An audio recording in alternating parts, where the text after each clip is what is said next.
if you want to obtain ratings on securities or something, I think you'd conclude that Moody's is a much stronger franchise than the operating company. Doesn't mean the operating company can't turn out to be a better business. It might have more upside under certain circumstances too. But if you're really thinking of, what bad can happen to you, I think that you would regard Moody's as a considerably stronger franchise than the operating company. Charlie? Well, I certainly agree. The Moody's is a little like Harvard. It's a self-fulfilling prophecy. I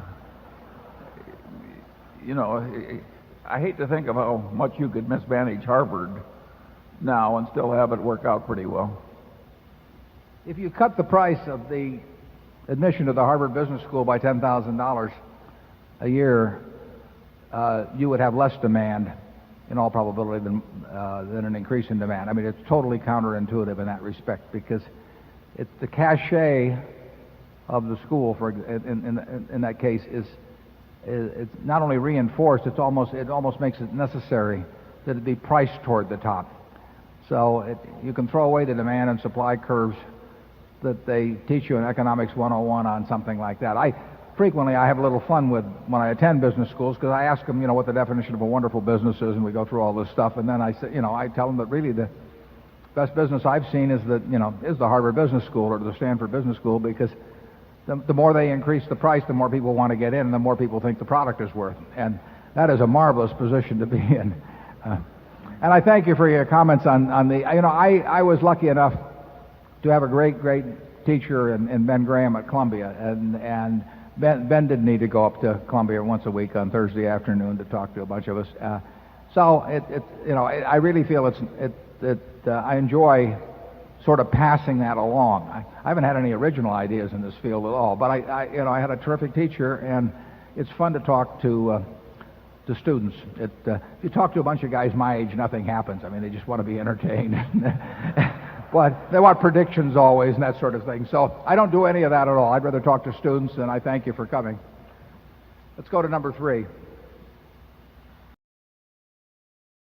I'm 15 from St. Louis. Are you considering investing in energy and transportation companies, such as ones that deal with fuel cell and environmentally friendly energy resources? And if you are, will you thus be replacing any other energy-based investments you may currently hold, such as your newly acquired holdings in Mid-American Energy?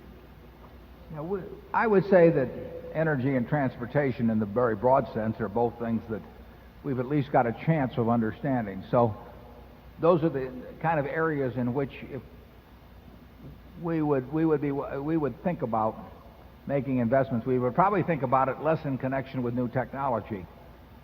We might expect the people who run Mid-American Energy to be thinking about that all the time, but Charlie would be better at it than I am, because he has a different background and thinks better about that anyway. In terms of evaluating newer technologies, I wouldn't be very good at it at all. But those fields they're big in terms of capital investment, for one thing, so they're very big fields. And then secondly, we would probably think we were capable of evaluating the potential some years down the road of many companies in energy and transportation. So those would be fields we would consider. And of course, as you mentioned, we made an investment in Mid-American Energy. I doubt if the technology changes dramatically in any near term as to the product that they're delivering, but if there were changes on the horizon, I think we've got the management there that would be very good at spotting that ahead of time and capitalizing on it in the proper way. I wouldn't take that function on myself. Charlie? Well, historically, we've done very little in either field, and mostly the past is a pretty good guide to the future. Historically, the transportation field, I mean, it's been a terrible place to have money, and whether it's been in airlines or in the rails, we've mentioned Value Line from time to time. If you go to the rail transportation section and just run your eye across on the revenues and look at the capital investment, the amount of capital required to produce incremental revenues is horrible. And on the other hand, there's not much alternative here in the game to doing that. So many railroads will spend hundreds and hundreds and hundreds of millions of dollars, and it will not move the top line hardly at all. The ones where the top line has changed is where there's been acquisitions or mergers. Airlines, you see just the opposite. You see this great movement in the top line, but again, a disastrous amount of capital investment and very little in the way of returns. So it hasn't been a great field. Most fields that require heavy capital investment, most of the time they don't turn out very well over time. There are plenty of exceptions to that, but if you find a business that has to keep adding up huge sums of money every year, there always will be a reason why they're doing it, but the net result after 5 or 10 or 20 years usually isn't very good. Charlie, got anyone? Area 4. Good afternoon, Mr. Buffett and Mr. Munger. My name is Bob Odom from Seattle, Washington. I'd like to say, first of all, how nice it is to come out to Omaha and how I am made to feel comfortable by its people. I hope you both are as enthusiastic about the meeting as you seem to be in years to come. Mr. Munger, by the way, I am looking forward to your book coming out.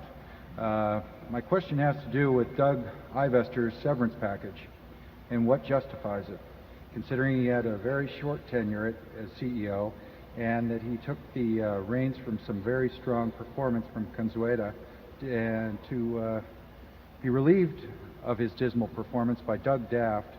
My brother, still in the bottling and distribution business of Coke, cut this article from Bottlers World magazine concerning the severance package. He said he also would retire if he were offered this. $97.4 million in stock, $3 million per year for 2000 to 2002, $2 million per year 2002 to 2007, $1.4 million per year from 2007 for the rest of his life. Anyway, I don't see how car and cell phone, he gets that. That's a Mercury Grand Marquis and mobile telephones, laptop computer, and the like. I don't know why you'd need that. Anyway, I've been wondering how you voted on this, whether you supported it or not, or what degree, considering executive pay at Berkshire hasn't risen, except perhaps for the CFO who last got a raise, I believe, in 1997. You asked, no, CFO's got a raise every year, but you asked whether I supported it. Yeah, I can tell you I supported it because with my 35% interest in 8% of Coca-Cola, I paid almost 3% of it myself personally. I probably paid more severance pay than any man in the history of the world personally. I was not on the comp committee, but I will say this. Doug Ivester did all kinds of really wonderful things for the Coca-Cola company over time. He for many, many years when Roberto was running things, Doug, and working with Don Keogh too, and you know, I had this firsthand from both of them. I wasn't in Atlanta, but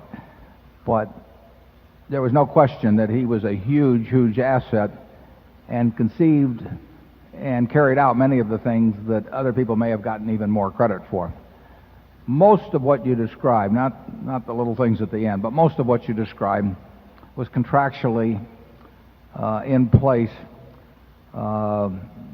at the time that he left. I mean, those were deals that were made, restricted stock and all of that really occurred in significant part when Roberto was the chief executive officer and at Roberto's recommendation.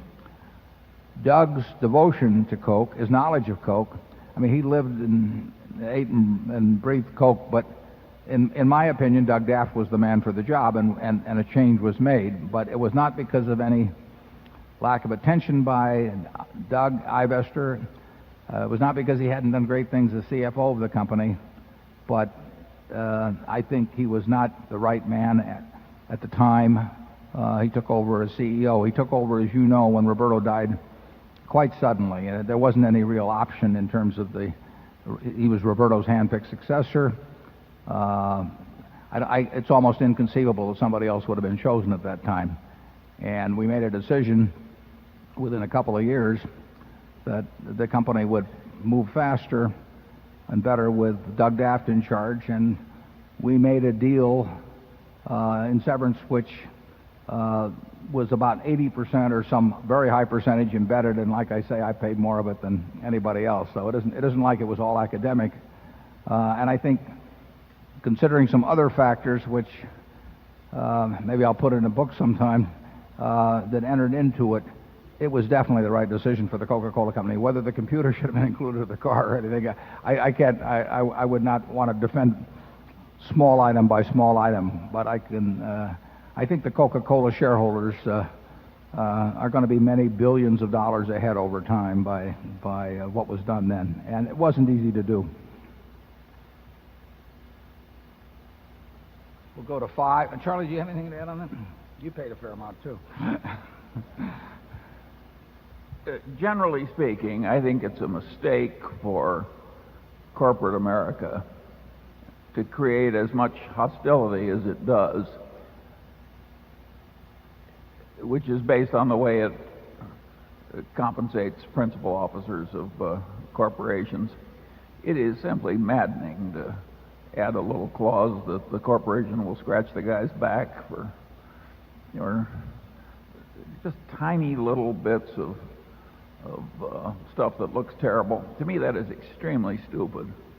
And I see it where the corporation helps him prepare his tax return for 10 years after he leaves and so forth. I think that makes a terrible impression on shareholders generally, and I think corporate America is crazy to do it.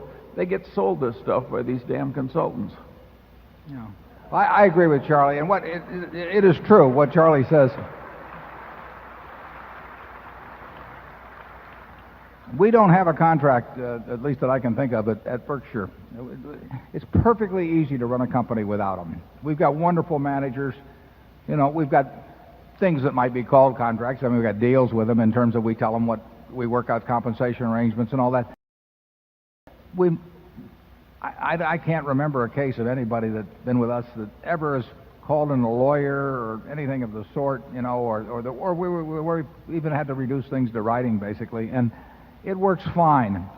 And it is a little maddening, as Charlie says, to have a CEO, show up with a lawyer with a 20-page contract. I mean, it's become standard operating procedure, and once you get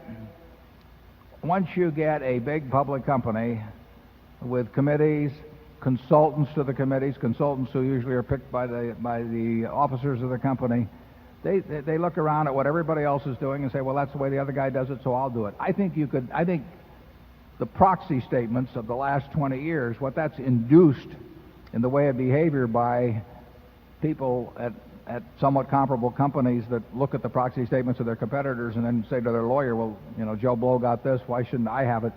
It just escalates and escalates and escalates, and it ratchets, and it won't stop.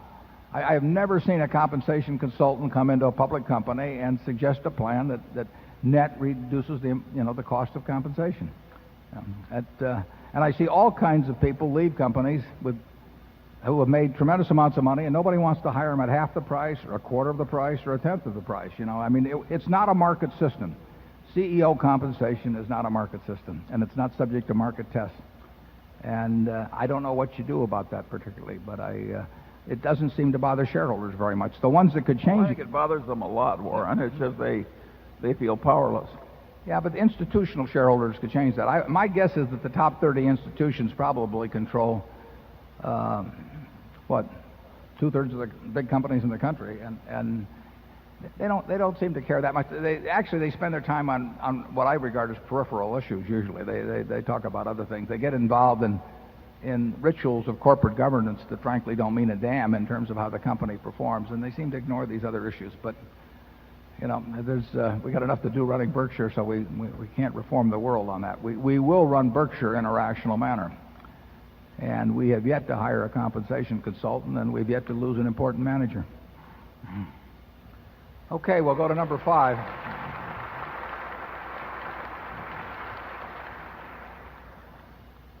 Hello, Hi. I am Diane Ryan from Prairie Village, Kansas. This is the 4th year I've attended the stockholder meeting, and I'd like to say every year I feel like I've learned a little bit more. This year my question is, do you see a deflationary trend in the global economy? And if so, what is your investment advice? Well, Diane, I'm no good on the macro questions, and I've proven that by being way too worried about inflation for probably the last 20 years. Fortunately, it hasn't made much difference, the fact that I've been wrong on that.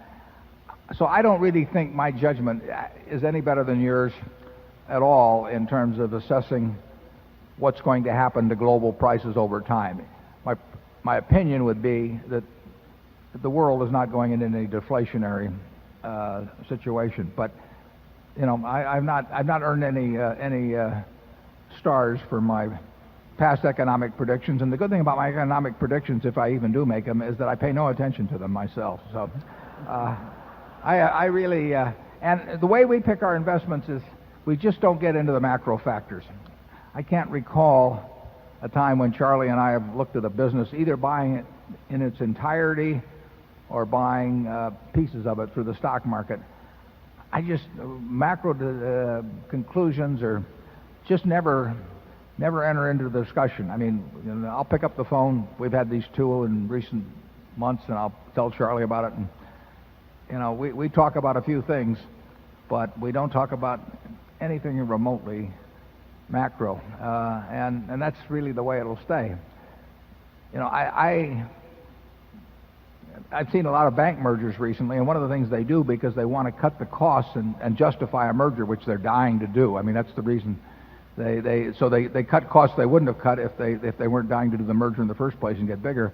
But frequently, I know one in particular that I'm thinking of that, you know, they'll cut out the economics department. You know, I always wonder why the hell they had it in the first place. You know, because what do they do? You know, I mean, if the guy comes in and says, I think GDP will be 4.6 this year instead of 4.3. So what? You know, I mean, you're still trying to make every good loan you can make, and you're still trying to take in deposits as cheap. You should be trying to cut costs wherever you can. It's got nothing to do with running the business. But you know, it's fashionable, and every bank had its economist and economics department, and when a big client would come in, they take them to lunch, and it always has struck me as it's just a lot of nonsense. You know, so if we ever get a economics department at Berkshire, sell the stock short. Number 6, please. No, Charlie, I didn't. No, okay. He'd better eat peanut brittle. Hello, Mr. Buffett, Hi. Mr. Munger. My name is Aaron Wexler. I'm from Santa Maria, California. My question has 2 parts. The first part is when you and Bill Gates had a television show some time ago, you were asked about the people who had different role models, and you said, well, if I know a person's role model, I can pretty well tell what kind of a person he is and what kind of a future he has. Mr. Buffett, my role model is Warren Buffett. Do you think I'll have a chance? Well, I hope you're choosing me on the basis you hope to expect to live to an advanced age. I'd like to think that that's what I bring to the party. Well, it does pay to have the right models. I mean, I was very lucky very early in life that I had certain heroes, and I've continued to develop a few more as I've gone along. And they've been terrific, and they've never let me down. And it takes you through a lot. And I think that, you know, it just stands to reason that you copy very much the people that you do look up to, and particularly if you do it at an early enough age. So I think if you can influence the role models of a 5-year-old or an 8-year-old or a 10-year-old, you know, it's going to have a huge impact. And of course, everybody virtually starts out with their initial models being their parents. So they are the ones that are going to have that huge effect on them. And if that parent turns out to be a great model, I think it's going to be a huge plus for the child. I think that it beats a whole lot of other things in life to have the right models around. And I have, like I say, even after as I gotten older, I picked up a few more. And it influences your behavior. I'm convinced of that. And if you will want to be a little more or a lot more, depending on your personality, like the person that you admire. And I tell the students in classes, I tell them, just pick out the person you admire the most in the class and sit down and write the reasons out why you admire them, and then try and figure out why you can't have those same qualities. Because they're not the ability to throw a football 60 yards or run the 110 flat or something like that. They're qualities of personality, character, temperament that can be emulated. But you got to start early. It's very tough to change behavior later on. And you can apply the reverse of it, following Charlie's theory. You can find the people that you don't like and say, what don't I like about these people? And then you can, if it takes a little strength of character, but you can look inward and say, have I got some of that in me? And it's not complicated. Ben Graham did it. Ben Franklin did it. And it's not complicated. Nothing could be more simple than to try and figure out what you find admirable, and then decide, that the person you really would like to admire is yourself. And the only way you're going to do it is take on the qualities of other people you admire. Anyway, that's a 2-minute answer on something Bill and I did talk a little bit about. Charlie? Yeah. There is no reason also to look only for living models. The eminent dead are in the nature of things some of the best models around. And if it's a model is all you want, you're really better off not limiting yourself to the living. Some of the very best models have been dead for a long time. Charlie has probably read more biography than any 3 people in this room put together. So he has put this into practice. And as somebody mentioned earlier, Janet Lowe has a biography of Charlie coming out here in later this year. So you can read all the secrets of Charlie's life.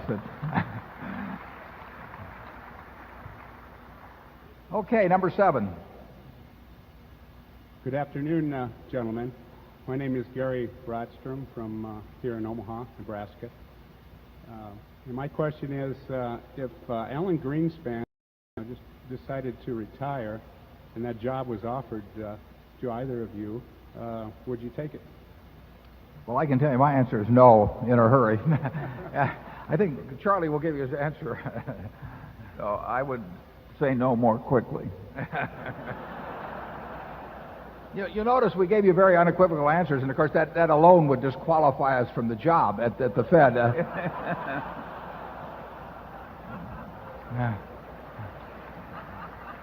I think it was Alan that said to one senator, he said, since you've seemed to have stated my remarks so accurately, you must have misunderstood them. And I don't think you could find a job in public life that would entice either one of us. And the truth is, we're having too much fun. I mean, we've got the best job in the world. We get to work with people we like and admire and trust every day of the year. We get to do what we want to do, the way we want to do it. And we should pay, and this is true of some other CEOs too, but we should pay to have this job. I mean, it is really interesting. I've often thought, if you could get, you had a sealed envelope and you had the compensation committee say what they would pay to have the job filled, but then you had the chief executive, also say what he would do before he would leave, there would be a huge, huge gap. And I mean, there are all kinds of, it's a lot of fun to start with, interesting problems you come up with, interesting things to do, something different every day. I mean, you can't beat the job, and to get paid for it is just the frosting on the cake. And I don't see any jobs like that in public life myself. And well, Charlie, if you got anything to add, Charlie takes on these public jobs. He runs a hospital and a few things, and he can tell you the wonders of it. Charlie? Oh yeah. There's an old saying that he lied like a finance minister on the eve of a devaluation. I never wanted to have a job where lying was a required part of the activity.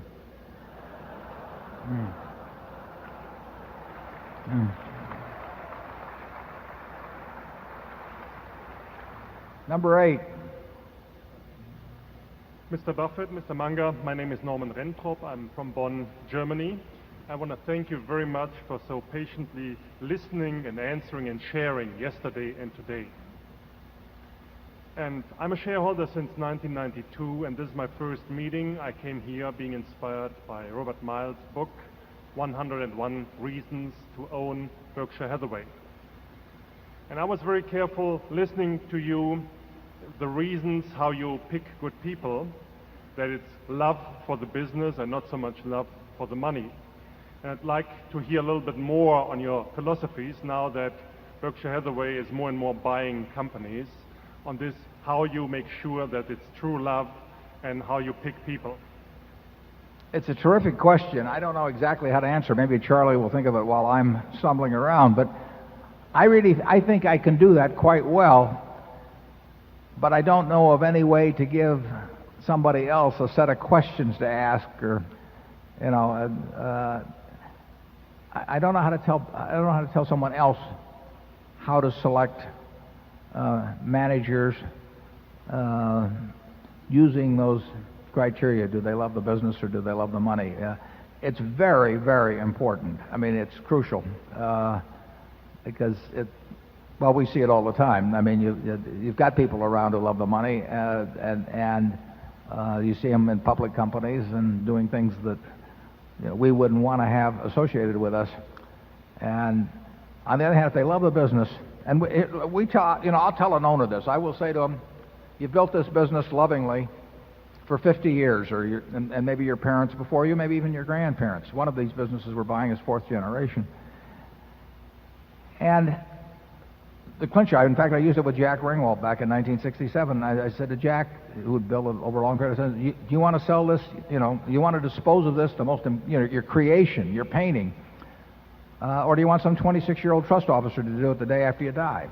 And the thought of who was going to handle this masterpiece, which he'd created himself, was important to him. And I tell him, you know, if they want to put it in our museum, you know, we will make sure, A, it doesn't get resold, that it gets the proper respect, and that you can keep painting it. You know, we won't come in and tell you to use reds instead of yellows or anything like that. So even though it's a masterpiece now, you can keep adding to it. So we like to think that we're the Metropolitan Museum of businesses, and that we can get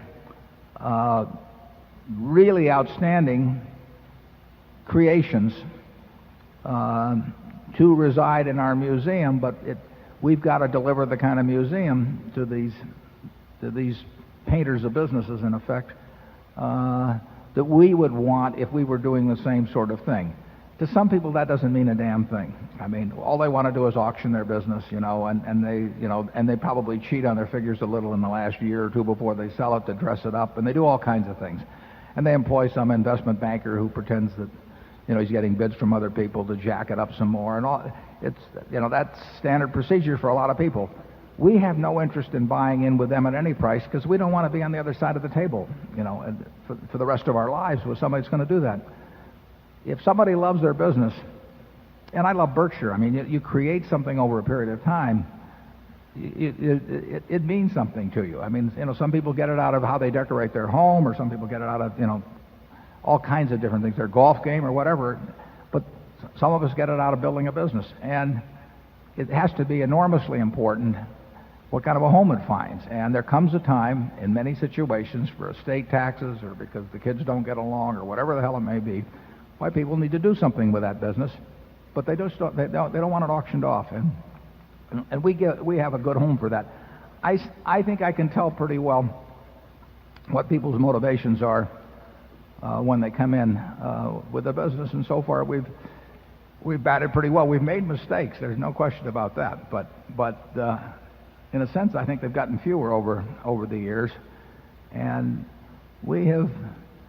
our disappointments with people have been very, very few. We've been wrong about the economics of the business sometimes, but that's our mistake, not theirs. We've seldom been wrong about the people, and I wish I could give you a checklist that you could go down and you could say, well, this guy loves the money, so he's going to be gone in 6 months, and this one loves the business, so as long as I leave him alone to do his job and appreciate what he does, and be fair with him, that he's going to stay around here as long as he can. Charlie, have you got any thoughts on how you separate these people out? I think our culture is very old-fashioned. In other words, I think it's Ben Franklin and Andrew Carnegie, and it's very old-fashioned. And what I think is amazing about Berkshire is how well these very old-fashioned ideas still work. Can you imagine Andrew Carnegie calling in a compensation consultant or an investment banker to tell him whether he should buy another steel mill or... No, we don't get imitated much. I mean, we're imitating, the behavior of a period that has been gone for a long time, but I don't see... A lot of the businesses we buy are kind of cranky like us and old-fashioned. And I hope we continue it that way. They're sitting out there, Charlie. Yeah. Well, but I think the businesses do have standards. Seas has standards. It has its own personality, but maintaining standards is a huge part of it. Charlie hit on one thing in terms of the idea of asking investment bankers or somebody to evaluate the businesses you're going to buy. I mean, that strikes us as idiocy. If you don't know enough about a business to decide whether to buy it yourself, you better forget it. It does not make sense. You bring in somebody who's going to get a very large check if you buy it and a very small check if you don't. That displays a faith in human nature that would strain Charlie and me. It's a key point what you raise, and frankly, if I think there's anything we're good at, I think we're pretty good at what you're talking about there. It's an important part of capital allocation because we are not in a position to manage the businesses ourselves, and we want management as well as the business, and we've gotten it, and we've gotten it in spades from people that stay on and have done a terrific job for us, and it makes life a lot easier too. Let's go to number one again. Hello, Warren. Hello, Charlie. My name is Doug Patterson. I'm from here in Omaha.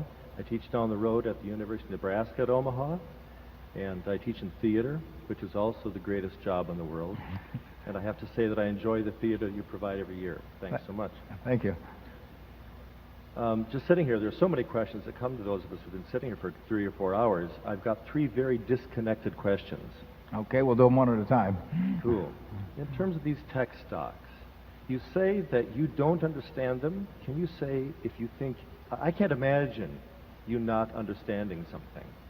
Oh, we understand the product. We understand what it does for people. We just don't know the economics of it 10 years from now. You can understand you can understand steel. I mean, you can understand home building. But if you look at a home builder and try and think where it's going to be in 5 or 10 years, the economics of it, that's another question. I mean, it's not a question of understanding the product they turn out, the means they use to distribute it, all of those sort of things. It's the predictability of the economics of the situation 10 years out, and that's our problem. Right, and I'm not trying to provoke you into doing it. I'm glad you haven't, because I probably would have gone into cardiac arrest this last couple of months. Yeah, well, so would we. Yeah. So your projection is that you are not going to try to make an attempt to understand that. You think is it not comprehensible? Is that it? It's not comprehensible? Yeah, every business I look at, I think about its economics. It's built into me. It's built into Charlie. So it isn't like when if I'm with Andy Grove, or actually I knew Bob Noyce back at Grinnell in 1968 and 69 when they were starting Intel. When he talked to me about starting Intel, or anybody talks to me about a business, I think about its economics. I'll think about the economics of UNO, if we talk for 3 or 4 minutes. So it isn't that we shut off the valve. It's just that we don't get any place. We don't know what it'll look like. And it's, there are a lot of things in life that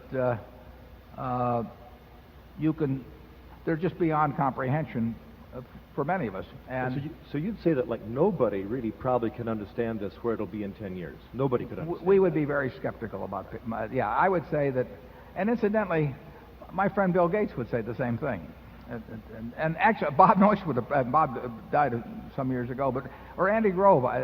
They would say the same thing. I've taken long walks with Andy, and they would not want to put down on paper their predictions about where 10 companies you would choose in the tech field would be in 10 years in terms of their economics. They would say that's too hard. Cool. A second question, again, not related, but I've heard this question several times today, and it comes up every year. I'd like to couch it in sort of a different phrase. Let's say that you stepped outside of this building and were hit by a bus. Yeah, we've got one fellow who objects to that here as a shareholder. It's normally a truck. And he happens to be in the trucking business, so he... Or give it... Just so it isn't a Geico driver, but...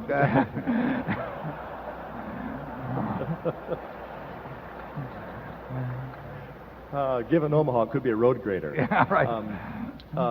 What kind... I mean, that would be a sudden... I mean, maybe you'd come out of it with a great fastball. Maybe that's it, but you wouldn't have your facility of stocks. What kind of advice would you give people that hold Berkshire Hathaway at a moment such as that? Well, I've got the ultimate test on that because my estate at that point would be 99.75% invested in Berkshire, and I feel totally comfortable considering the arrangements that have been made and the businesses we own and the managers we have in place in terms of that. But no one will be more affected financially, let alone in other manners, by that truck than me, and so it's a thought that's crossed my mind, and you know, it's a more important question to me than to anybody else, and I've answered it to my satisfaction. The directors have some of my thoughts on the subject, but the world will go on, the businesses will go on, and I think you'll have terrific management in place.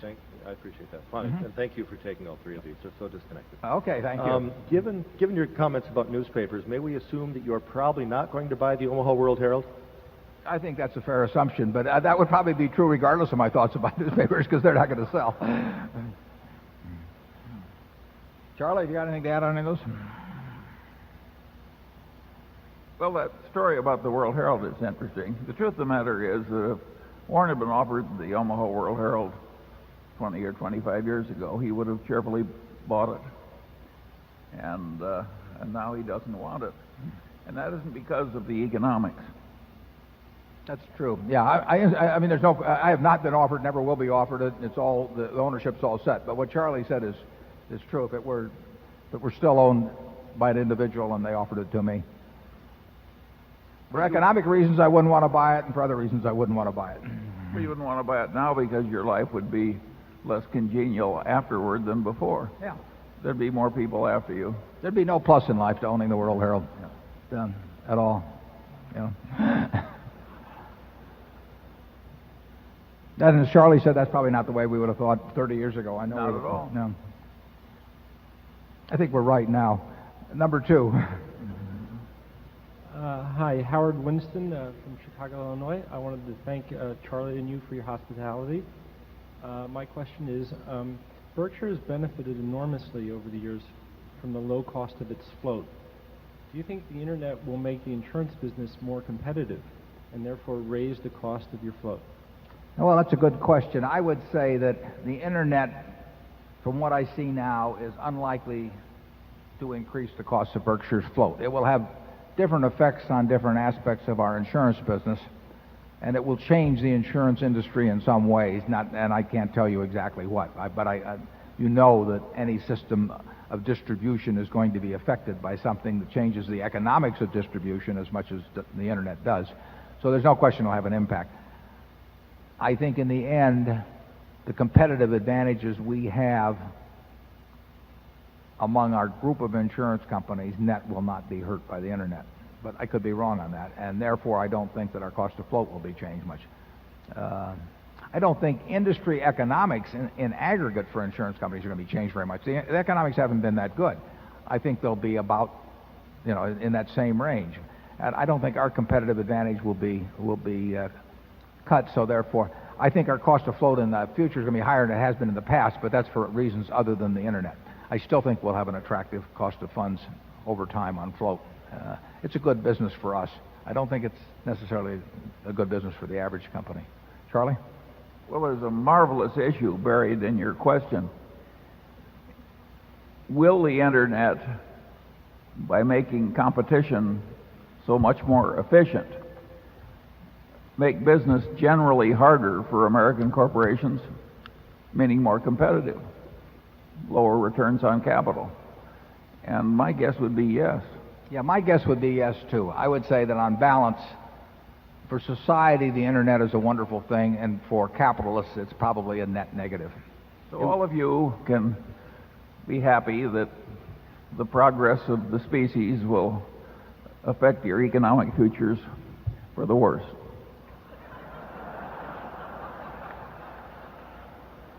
A sacrifice at which our ages were willing to do, but we wouldn't be at your age.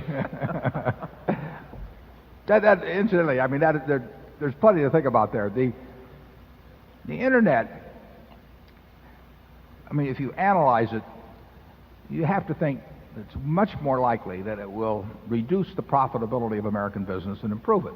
It will improve the efficiency of American business, but all kinds of things improve the efficiency of American business without making it more profitable. And I think that the internet is likely to fall into that category. So far, it's improved the monetized value of American business, but that will eventually follow the underlying economics of what the internet does. And I think it's way more likely to make American business in aggregate worth less than compared to what it would have been otherwise. By the way, that's perfectly obvious and very little understood. So there. Okay, number 3. Yes, good afternoon. My name is Tom Gaynor from Richmond, Virginia. And in the current environment, it seems that the attacks on the moats of wonderful businesses are coming from inside the castle in the form of option-based compensation, just as much as from outside competitors.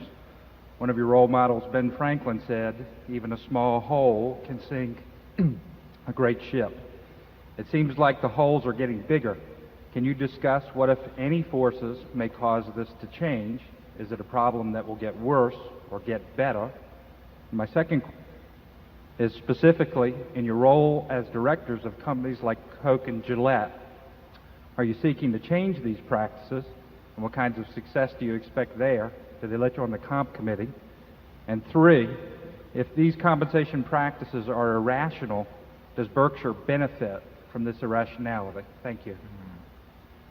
Well, to carry the castle analogy further, we not only look for a great economic castle, but we look for a great knight in charge of that castle, because that's important. He's the one that throws the crocodiles into the moat and widens the moat over time.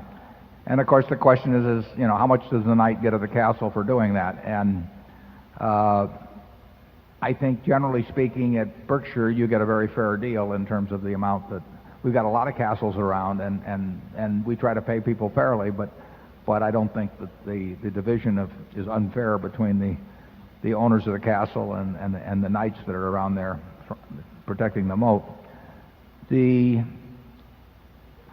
It's hard for me to imagine how the compensation practices, the question of how much the knight gets of the castle, how that changes in favor of the owners of the castle over time. The ratcheting effect is just unbelievable. No compensation committee in America will be listening to a consultant who walks in and says, "I think your management should have an arrangement that ends up in them being in the lower half." And if no one wants to be in the lower half, believe me, the median is going to move up. I mean, there is no way around that. I mean, these people meet yearly or more often, and they sit there with a proxy statement of every other company in their business, and they pick out the ones that have the biggest numbers in them, and they say, "Well, gee, we need a management at least as good as this, and how are we going to attract people and all this other stuff?" And it'll only ratchet upward. And I think that's a fact of life, and I think that it's important for shareholders to understand that. I've been on the board of 19 companies, not counting any Berkshire subsidiaries or anything like that. I was on the last comp committee I was on was at Solomon, and I was chairman of the comp committee, I think. I may be wrong on that. There were three of us, and the other two guys were terrific guys. And the earnings came in one year, $100 million or so. I think it was 1990, below the previous year. And comp was up a fair amount. And I'd find that there'd been some earlier issues involved too, and I just said I couldn't swallow it anymore. And I voted against it. I can't remember whether I was chairman or not, but in any event, it was 2-1 against me. And I think it would have been 2-1 against me if I'd been chairman. And the other two fellows were perfectly rational. Say, how do we keep these people? And, how can we repudiate our management? All the sort of things you get. So as a practical, I've got one friend, terribly well-regarded businessman, and they don't throw you off the comp committee, they just don't renominate you. And he's been bounced from two of them simply by raising some questions about things you would find outrageous. I'm not on the comp committee. I've been on only one comp committee, and they saw what I did, so that was the end of it. People say, oh, we love your ideas, and you think creatively. We don't want to hear about your thoughts on compensation, and that it's understandable. And you run into some terrific cases of people. I mean, the fellow runs Fastenal, for example. I mean, they just outstanding. And there are a number of cases where people behave very well, but most of them, I don't think it's money so much. Sometimes I just think it's ego. They just can't stand to see some guy that they think is batting 280 and they're batting 300, and he's getting paid more money, and that process is endless.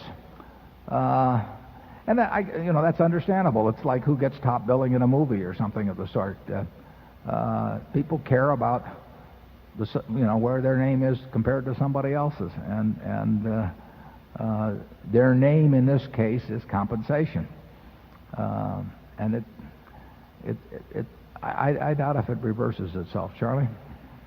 No, I think we can confidently expect that the situation will get worse. And I think we can confidently expect that is bad for Berkshire Hathaway to the extent that it's a passive shareholder in big corporations. There is one place where we get an advantage. Our own culture and attitude being so different, it does attract some of these people that own wonderful businesses. I mean, we literally, on occasion, find people for whom we're the only acceptable buyer. They don't like this culture of other big corporations any better than you do. And that does give us an advantage. Yeah, you asked us a question also about how active we might be in saying these. We're not going to ever sit here and tell you what we say in other boardrooms, because it would reduce any effectiveness we might have, and we probably don't have that much effectiveness anyway. But you can only belch so many times at the dinner table and get invited back, we've probably done enough of our share of that, and we try to run Berkshire in a way that we find admirable, and we try to spell out our reasoning on it and everything else, and we hope that maybe somebody latches onto that as a model someplace. But going around condemning people by name does not work, and so we hate the sin and love the sinner and all that sort of thing, and it doesn't have much effect. Number 4. Good afternoon, Warren and Charlie. My name is Eris. I'm from Winnipeg, Manitoba, Canada, and my first time in Nebraska, in Omaha, first time hearing you guys live. And there's a big ice cream man behind you. There we go. There you go. And you think there are no management perks at Berkshire? Oh boy. All right, let's get out to business. Okay. Anyways, my question is in reference to your article in Fortune magazine last November, where you talked about corporate earnings and what the market... Are you guys listening? Or? I'm listening. We can chew gum and listen at the same time. All right. As I was saying, but if we you had talked in your article in Fortune about corporate earnings and what the market is paying for them, painting a pretty gloomy picture for equities and market levels going forward. Now, as you may know, there exists a very strong trend in demographics. We see in Canada and the United States the aging of the population, and more importantly, the bulk of this population reaching their peak savings years all at the same time. You're getting a little rude, but go ahead. I can't believe this. I just Warren want- actually called me rude. I wanted to prove to you I was listening. Go ahead. Anyways, okay. So anyways, there's a major, retirement crisis. There's a majority of Canadians and Americans between the ages of, especially between 22 and 55, are worried that they won't have enough money to fund their retirement or let alone last. So for this reason, this population is expected to invest in equities as opposed to fixed income instruments to get the necessary long-term rates of return to fund their nest egg for retirement. And therefore, many are calling for massive amounts of money to flow into the markets over the next 5, 10, 15 years through stocks and mutual funds, and consequently fueling market prices and market levels, many predicting the biggest growth ever in the stock markets.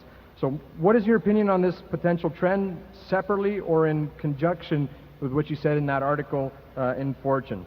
Thanks very much. Good. And I'm not being rude here, but we don't think it means a thing, frankly. The savings rate, the private savings rate, is not high now. It doesn't need to be high. What really determines how the people who are either aged or very young, because either way, people who are in their non-productive years depends in aggregate on aggregate production of goods and services, and then the division between those who are in their productive years and in their non-productive years, and that's what Social Security argument's about and everything. The biggest single thing working for people in their non-productive years on both ends, young and old, is the fact that the pie keeps growing, and that makes it easier to attack the problems of the non-productive.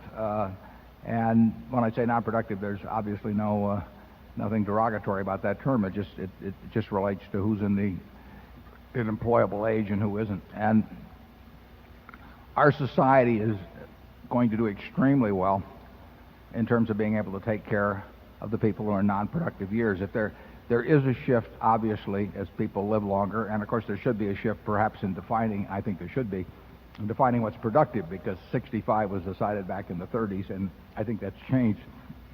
But the fact that the pie keeps growing is what makes the problem easy, and not easy, but it'll be easier 30 or 40 years from now, in my view, than it was 30 or 40 years ago, because there'll be so much more in the way of goods and services produced per capita that the productive can take care of the non-productive and the aged in a way that will be easier for them to sustain than it was in the past, when it's low amounts of output that strain society. When you get very small amounts of output or huge disparities in the division of that, that you put real strains on a society. But a society whose output is growing 3% a year and whose population is growing 1% a year is going to have way less in the way of strains than existed 20, 30, 50, 100 years ago. But we will need no big boom in savings or anything of the sort. The present savings rate will just do fine for the world. In the United States, I'm not speaking I shouldn't speak to the whole world on that. Charlie? Well, generally, you can say that stocks are valued in two different ways. One, they're valued much the way wheat is valued, in terms of its perceived practical utility to the user of the wheat. And there's a second way that stocks are valued, which is the way Rembrandts are valued. And to some extent, Rembrandts are valued high because in the past they've gone up in price. And once you get a lot of Rembrandt element into the stock market, and you fuel the stock market with massive retirement system purchases, you can get stocks selling at very high prices by past historical standards, and that can go on for a long, long time.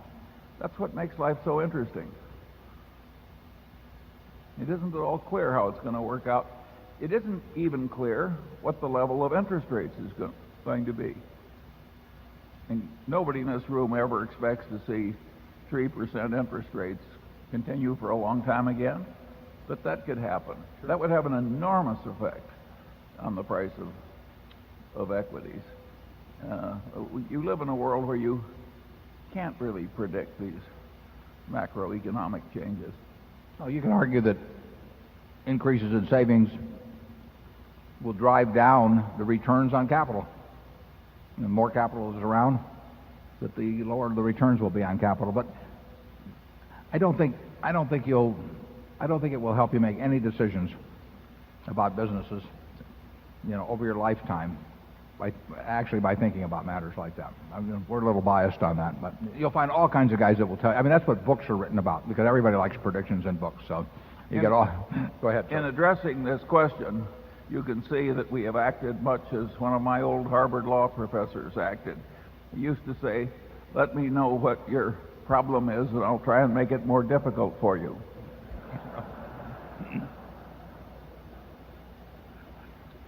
Area 5, please. My name is Eric Tweedy from Shavertown, Pennsylvania. Thanks again for another great meeting. During last year's meeting, my wife picked up a copy of a book called Buffettology at one of the shops around town. That is written by Mr. Buffett's former daughter-in-law. A very well written book, very interesting, and it attempts to outline the Warren Buffett approach to investing. My question is, I don't know if either of you gentlemen are familiar with the content or have read it, and if so, if you could comment on if you think it is a good outline of that type of investing. My second question related to that, I wonder if Mr. Buffett could comment on why you bought the original textile mill in Massachusetts, and if that represented an earlier phase when you were more of a strictly Graham-style value investor versus your current investment style. Probably the best. I would say that the most representative book on my views is the one that Larry Cunningham has put together, because he essentially has taken my words and rearranged them in a more order. He's taken them from a number of years, and what he has put together there best represents my views. And we've got 20 years of annual reports or so or more on the internet, plus articles in Fortune, all kinds of things. So it's probably a bias I have, but I like to think that I laid out those views as better than somebody who's rewriting them. But that's I'll let you make that decision. But I do think Larry's done a very good job of taking a number of those reports and rearranging them by topic in a way that makes it a lot easier to read than trying to go through year after year. And actually, you'll have this book about Charlie pretty soon to read too. But we've said what we've said in these meetings, we've said in the annual reports, we've said exactly what we do. And some of the books, I would say, try to take that, and because people are looking for mechanistic things or formulas or whatever it may be, they may try to hold out that there's some secret beyond that, but I don't think there probably is. And Charlie, you've read the books. Well, I skimmed that book.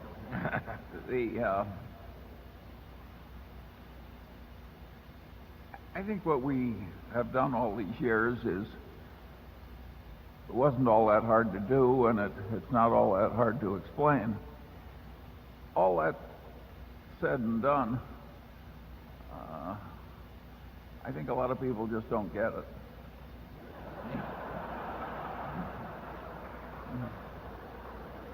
As Samuel Johnson said famously, I can give you an argument, but I can't give you an understanding.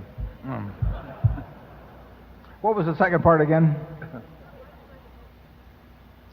I just asked you if you could maybe comment on why you bought the original Berkshire textile mill. That's why I didn't remember. If I could say one of the things, someone tapped me on the shoulder and asked me for you not to forget to give the current year's recommended books. I got to recommend the book on Charlie. But I'll let Charlie recommend one too. The original purchase of Berkshire was a terrible mistake, and my mistake. No one pushed me into it. It was I bought it because it was what we used to call the cigar. It was a cigar butt approach to investing, where we would look around for something with a free puff left in it. You know, it was soggy and kind of disgusting and everything, but it was free. And Berkshire was selling below working capital, had a history of repurchasing shares periodically on tender offers, and it was selling at first purchase was I think at $7.50 a share. In fact, I've got the broker's ticket up in the office, 2,000 shares, and it looked to me like they were going to have a tender offer periodically, and it would probably be at some figure closer to net working capital, which might have been $11 or $12 a share, some such number, and we would sell on the tender. And that was we had other securities we owned that way, and we bought some that way. And then actually I met Seabury Stanton one time, who was running Berkshire, and he told me and made me an insider, so I couldn't do anything, but he said he was thinking of having a tender, and he wondered what price we'd tender at. And as I remember, I may be wrong on this, I could look back on it, but I think I said 11 3/8. And he said again to me, well, if we have a tender at 11 3/8, will you tender? And I said, yes, I will.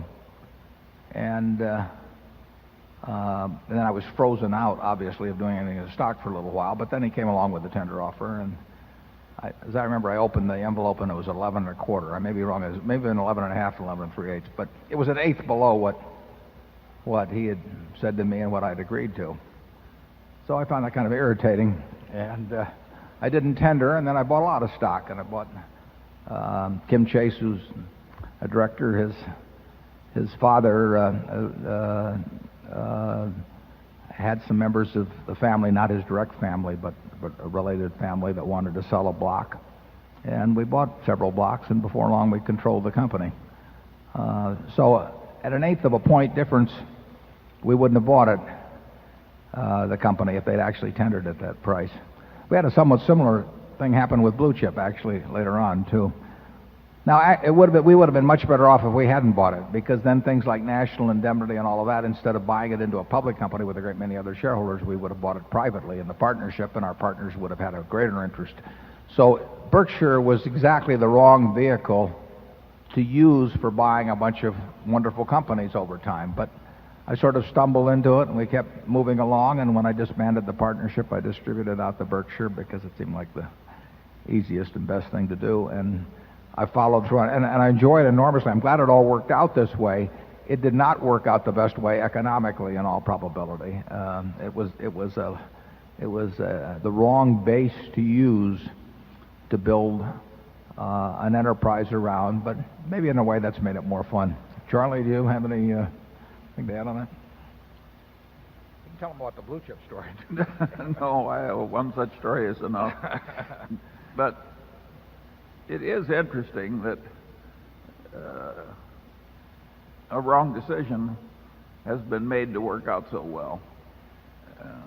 We've done a lot of that, scrambled out of wrong decisions. I'd argue that's a big part of having a reasonable record in life. You can't avoid the wrong decisions, but if you recognize them promptly and do something about them, you can frequently turn the lemon into lemonade, which is what happened here. Warren twisted a lot of capital out of the textile business and invested it wisely, and that's why we're all here. But Berkshire comes from three companies that came together: Diversified Retailing, Blue Chip Stamps, and Berkshire. Those were the three base companies. And Diversified started when we bought a company called Hochschild Kohn in Baltimore in 1966, a department store, and that company disappeared over time. Fortunately, in 1970, we sold it to Supermarkets General. Blue Chip, we've told you about the record of that. So we started out with three disasters and put them all together. And it's worked out pretty well. But it was a mistake to be working from that kind of a base. Don't follow our example in that respect. Start out with a good business and then keep adding on good businesses.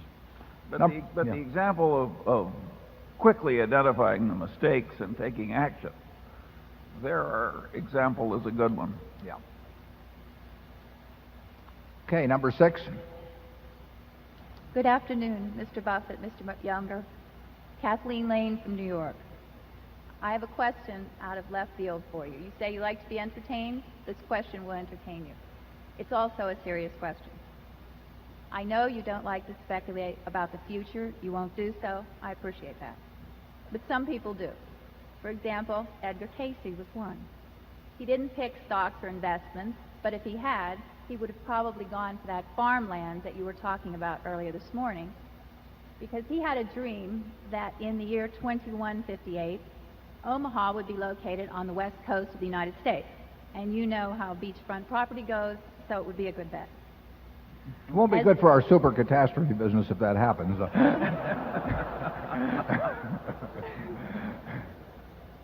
As you both said earlier, we're living in an extraordinary time.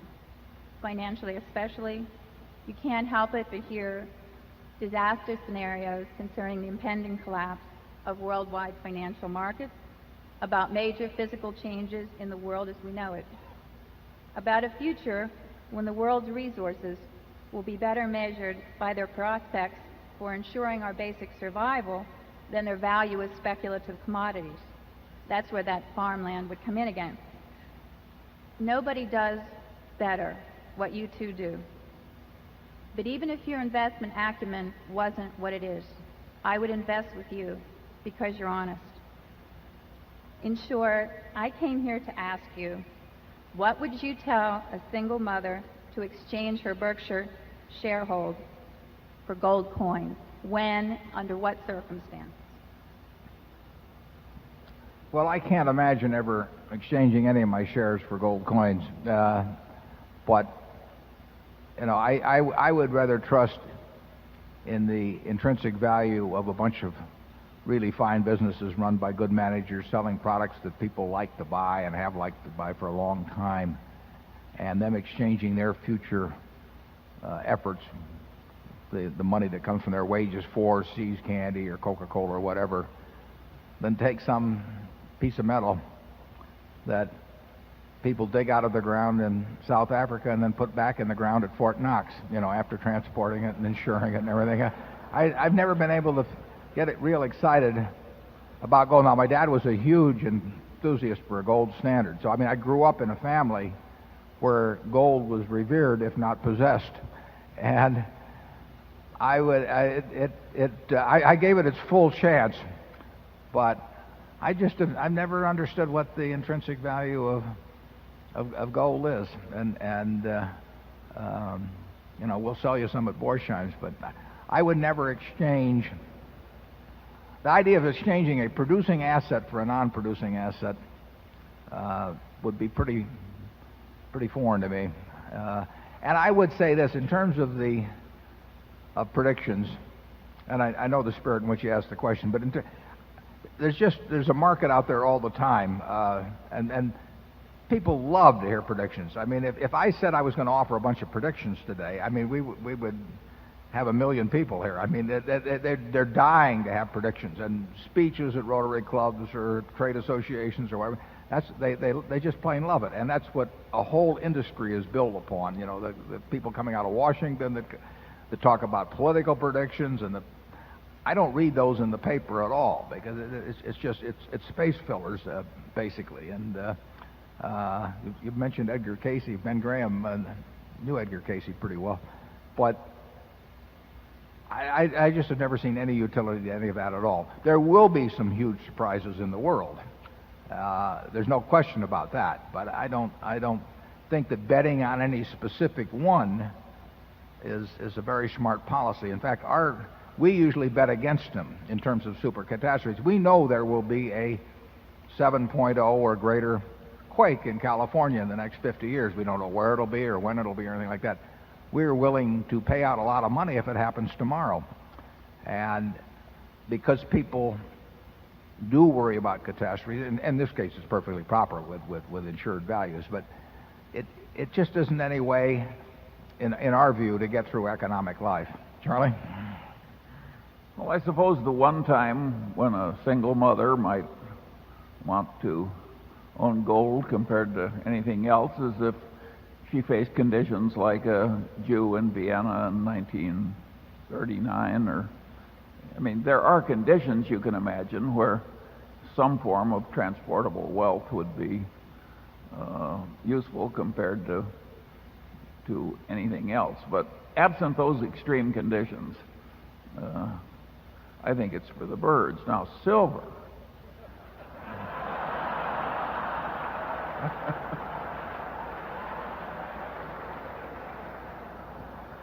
It's hard to think of anything other than fleeing the country. And, Right. Right.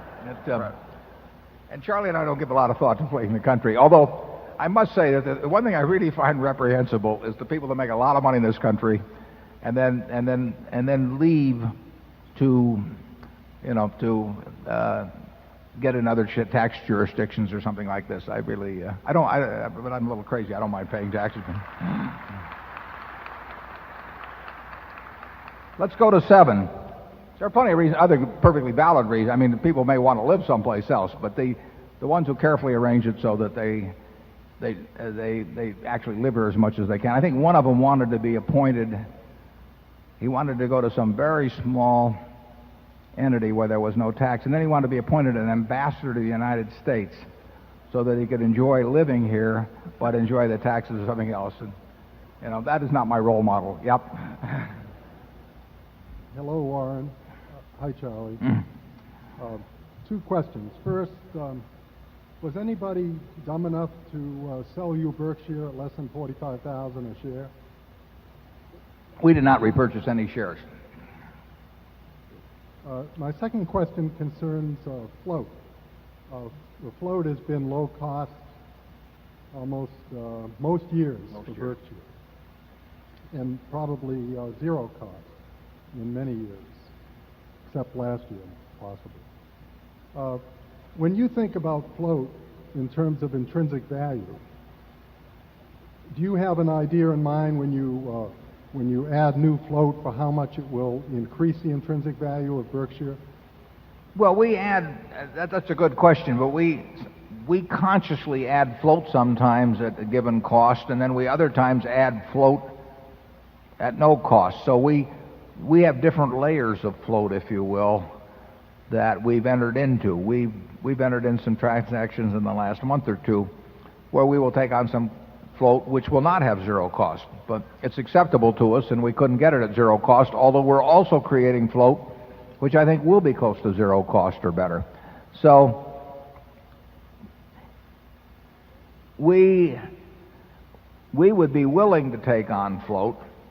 Obviously, it costs only modestly below the Treasury rate if that was the only way we could get that float, and it didn't impede our ability to get other float, at zero cost or something. We don't want to raise the cost overall by a single transaction that would have an effect on other transactions. But float, if you look at our historical record, and our future record can't be as good, but it's the cost of float and it's the amount of growth of float. I mean, if you told me I could add $50 billion of float and have a 3% cost to that, I would take that any day over adding $10 billion at zero cost. So there are a lot of different ways in the insurance business that we can and will think about developing float, and usually one doesn't preclude another. Occasionally one bumps into another, but usually one doesn't preclude another. And believe me, we spend a lot of time thinking about that, and we'll continue to as long as we run Berkshire. It's a big part of our strategy. Charlie? Well, I've been amazed how well we've done with the float, and I've been watching it from the inside for a long, long time. It is a very wonderful thing to generate millions and millions and then billions and billions of dollars of float at a cost way below the Treasury rate. I mean, there are people who would kill for such opportunities. Yeah, and of course that makes it competitive. I mean,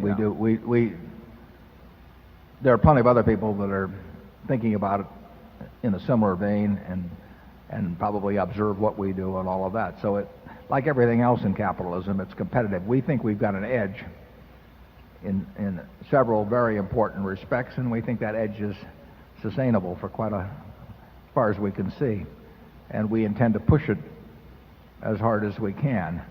And then we'll see where it leads. I would have had no idea 10 or 20 years ago that we would have the present situation, but we do find if you just show up every day, like Woody Allen said, and you answer the phone and read the paper, every now and then you see something that makes sense to do. And we do find them occasionally. The hard part is finding them where they are material and relative to our present size. I mean, if we were running a very small business, we would find plenty of things that would make good sense. We find a few things that make good sense now relative to our size, and there's really no answer for that except to shrink dramatically, which is not an action we're contemplating. Number 8. James Pan from New York City. I really have a question on Wesco, which is your 80% held subsidiary. Just a couple questions dealing with that.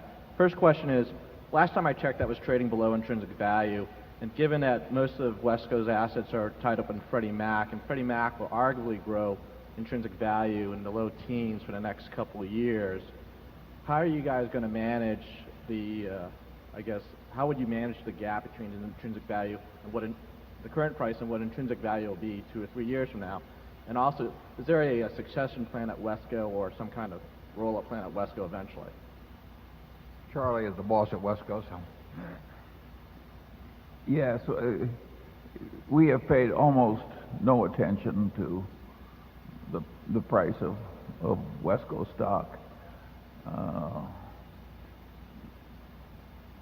So the chance to make any meaningful gain for the Wesco shareholders by buying in a few shares of Wesco stock is it's so tiny that we don't really bother thinking about it very much. As to succession, we are gradually making me so useless that I won't be missed. Yeah, and incidentally, you talked about Wesco being significantly undervalued compared to intrinsic value. I'm not sure that's the case, Charlie. You're more of an expert on it than I am. Well, there's certainly no huge gap, and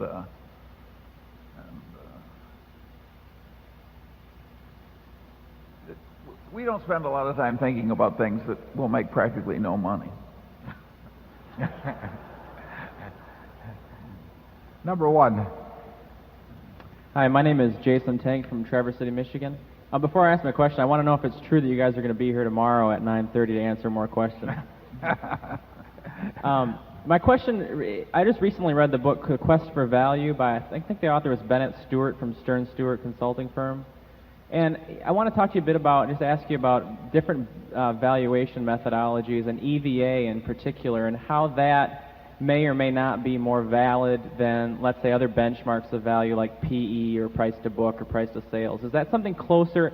I noticed that the language that was used in this book was real similar to the type of language you guys use in your writings. So I'd like you to talk a little bit about EVA if you could. Charlie, why don't you take EVA? I think there's an awful lot of twaddle and bullshit. I knew that's what he was going to say. That's why and I thought it deserved it, so I didn't want to say it myself. In EVA, we keep stating over and over again that the game is to turn the retained dollars into something more than dollars. And EVA tends to incorporate cost of capital ideas that just make no sense at all. They make it sound very fashionable, and God knows it's correct that a corporation that earns a huge return on capital and keeps retaining it for a long time has a great record in terms of EVA, but the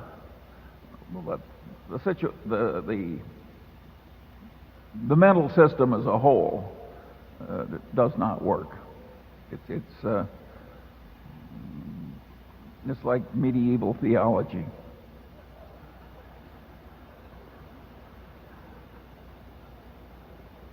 I like that second term better than the earlier one. Number two. Good afternoon. Excuse me. My name is Stuart Hartman from Sioux City, Iowa. First, I'd like to thank you both for allowing a couple of Berkshire employees to migrate north to Sioux City. I work with Corey Wren and Mark Sisley, and they're both great guys. You did a terrific job training them. Mr. Buffett, you've known Bill Gates for several years and probably spent more time with him than any of us in this room. Would you feel that isn't the case if Jeff Rakes is here? I don't. Is Jeff here? Well, anyway, go ahead. But we did have a local fellow who comes from 30 miles from here, Jeff Rakes, who's a key Microsoft employee, and I think he's in town this weekend. I thought he was at the meeting. But I didn't mean to make the broad generalization to be argumentative. I just didn't want to think Jeff. I was trying to muscle him out. Sure. That being said, I guess here's the way I'll rephrase this. Would you feel comfortable sharing with us how your relationship began, how it evolved with Mr. Gates, and with regard to his spirit and competitive nature, how vigorous do you expect him to defend his company's position against the government and state's current antitrust suit? And then for both of you, Mr. Munger included, what, in your opinion, are the odds that the government and the states will prevail and split his company into pieces? And then since Mr. Munger mentioned, I guess I'd ask, could we have an update on the company's silver position and its future as an investment as well? Thank you for opening that door. Okay, well, he can close them too. Yeah, I really don't feel comfortable speaking for Bill at all in terms of what he's going to do. In fact, I think they've been out quite outspoken, he and Steve Ballmer both, about what Microsoft will do. So I don't want to try and rephrase that or modify it or do anything else, because they know what they're saying when they say it, and I would take them at their word, and I really shouldn't be adding anything to it. I met Bill because a very good friend of mine, Meg Greenfield, was the editorial page editor at the Post. She called me one time 10 or more years ago, and she said, Warren, she loved the state of Washington and had grown up out there, so she said, can I afford to buy a second home? She was living in Washington, D.C. now, and so she said, can I afford to buy a second home in Washington? And I said, and she said, I'll send you all my financial information. I said, Meg, you don't need to. Anybody that asks me whether they can afford something can afford it. It's the people that don't ask me, they never can afford it. So I said, just go do it, and it'll make you happy. And so she did. And then a year or two later, she wanted to have me come out and see what she'd done with my mild encouragement. And so I went out there and visited. It was the July 4th weekend in 1991, and they had this parade on this island and everything she wanted me to see, and she had a few other people out too. And then she was a friend of Bill's parents, and so we went down there to the Hood Canal to visit them when I was back there to meet the parents. And I think Bill didn't want to come, but Kay Graham was coming in. He wanted to meet her. He didn't want to meet me. And so he came in, and then we hit it off immediately. We had a great time. And, I mean, he had this chimpanzee to whom he was going to try and explain this technical stuff, but I was kind of an interesting chimpanzee to him. So, he's a terrific teacher. So we spent a number of hours, and we just plain hit it off. And I found it very interesting what he had to say, and we've had a good time ever since. And we play bridge together and golf together, so I can tell you that he's quite competitive in those games. But I can't tell you anything about Microsoft or anything. I don't know that much about it. It wouldn't be right if I did know anything personal to be talking about it. Charlie, you know Bill. Yeah. Well, I don't want to speak for anybody else either. I happen to be quite sympathetic to the Microsoft side of the pending antitrust case, but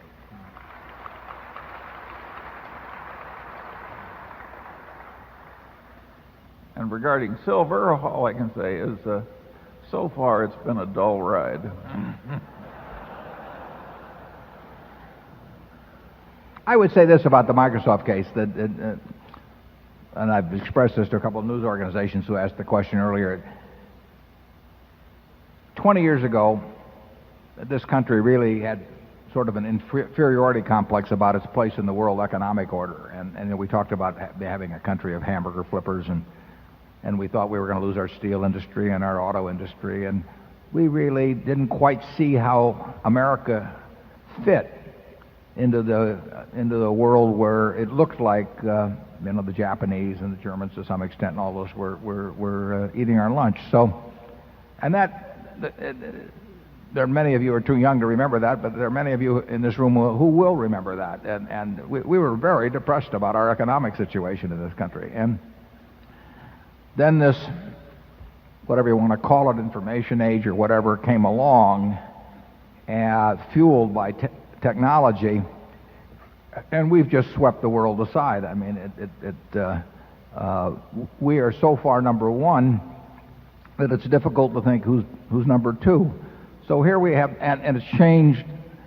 In some way, it's contributed to a change, I should say, in the national mood, and it's what part of our prosperity is accounted for by it, no one knows, but I think everybody in the room would agree that it's significant.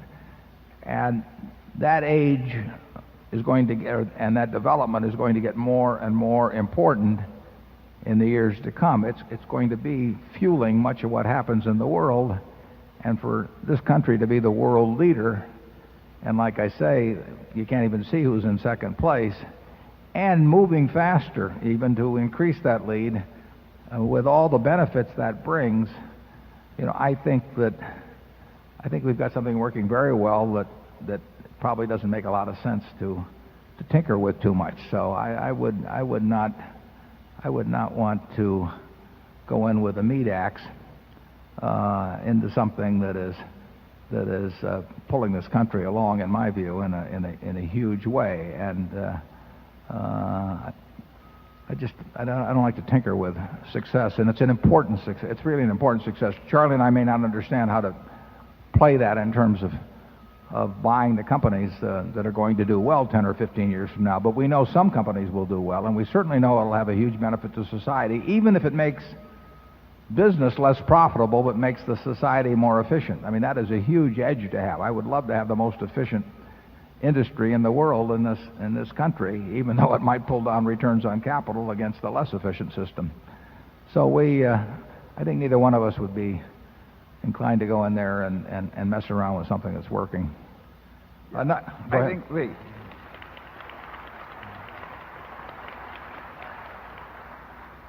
If you look at the big picture in patriotic terms, having lost totally in radios, stereos, television sets, etc., and in many other places, and having lost position in other major industries to the Japanese and others, we finally get huge leadership in a new and wonderful field, software, that's needed all over the earth. And somebody who's drawing a salary from the United States government gets the bright idea that it should dramatically weaken the one place where we're winning big.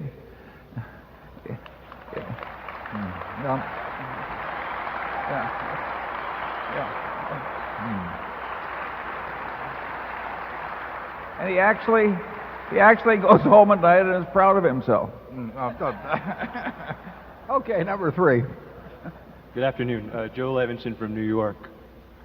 You mentioned in this year's annual report that the operating environment that GEICO is facing, especially with regard to pricing, is going to get even tougher this year. I'm wondering if this tough environment that GEICO has been facing over the last few years, is it something cyclical, or is there something more structural going on here that we should be concerned about? Well, actually, what has happened is that it's been unduly benign the last few years. So I would regard this as much more a return to normalcy, what's happening. The profits in auto insurance industry-wide have been far higher than I think are sustainable, and higher than I would have predicted 5 years ago would have occurred. So the industry got very, very lucky for a while. That wasn't necessarily good for us, incidentally. We made more money than we would have otherwise made, but there was a big umbrella over the industry too, so that less efficient competitors still did very well. We do not find the environment which is going to be lower profits. We do not find that undesirable at all. I mean, we do not like having a huge umbrella over an industry. We want the most efficient to be the ones that do well, and the less efficient ones have plenty of problems. So we are not unhappy about the fact that margins in the auto insurance business are going down. We think they should go down.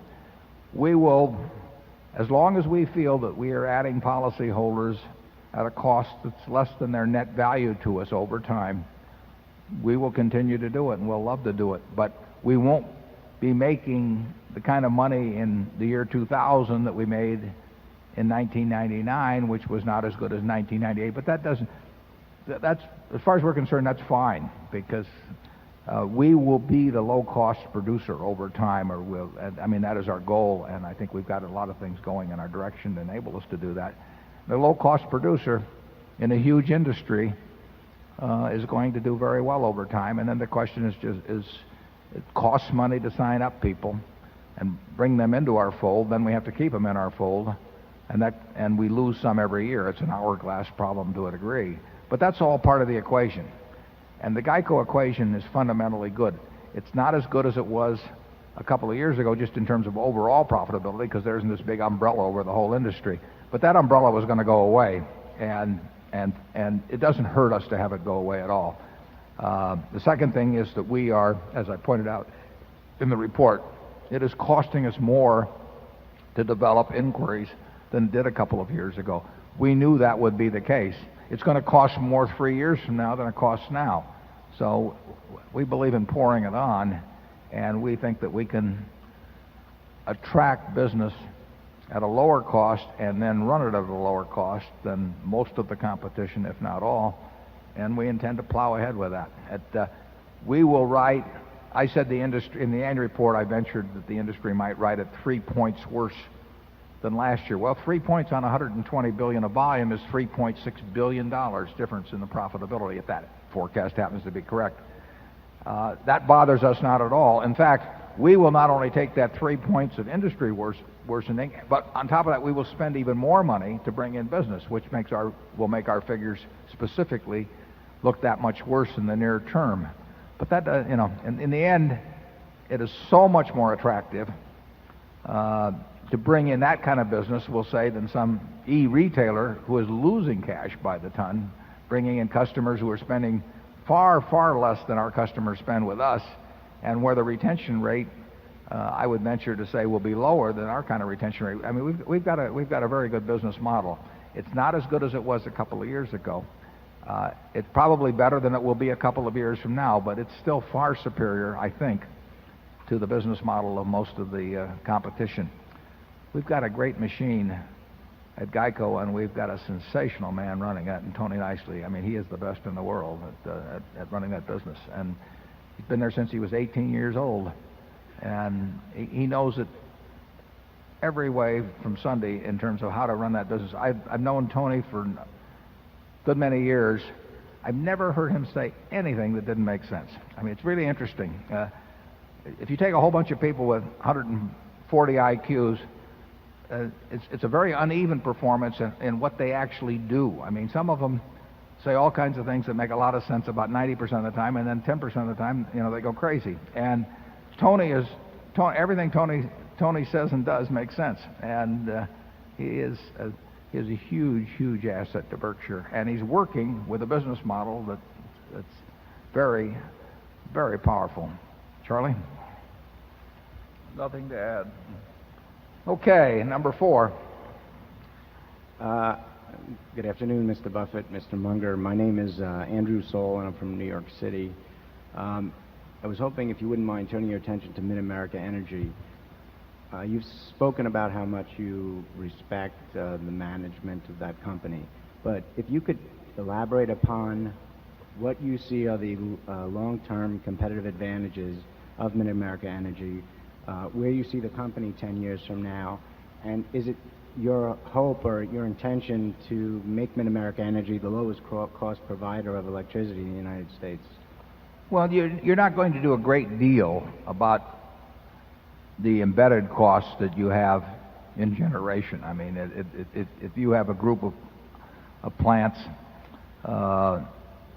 they are in the United States, they're relatively low-cost generation, but if somebody else has a hydro plant or something that has built-in advantages that are going to enable them to turn out electricity, cheaper than we can do it in Iowa with coal, so be it. I mean, it is relatively well positioned as a generator, but we have nothing we could do there to specifically dramatically change the cost of generation compared to other competitors.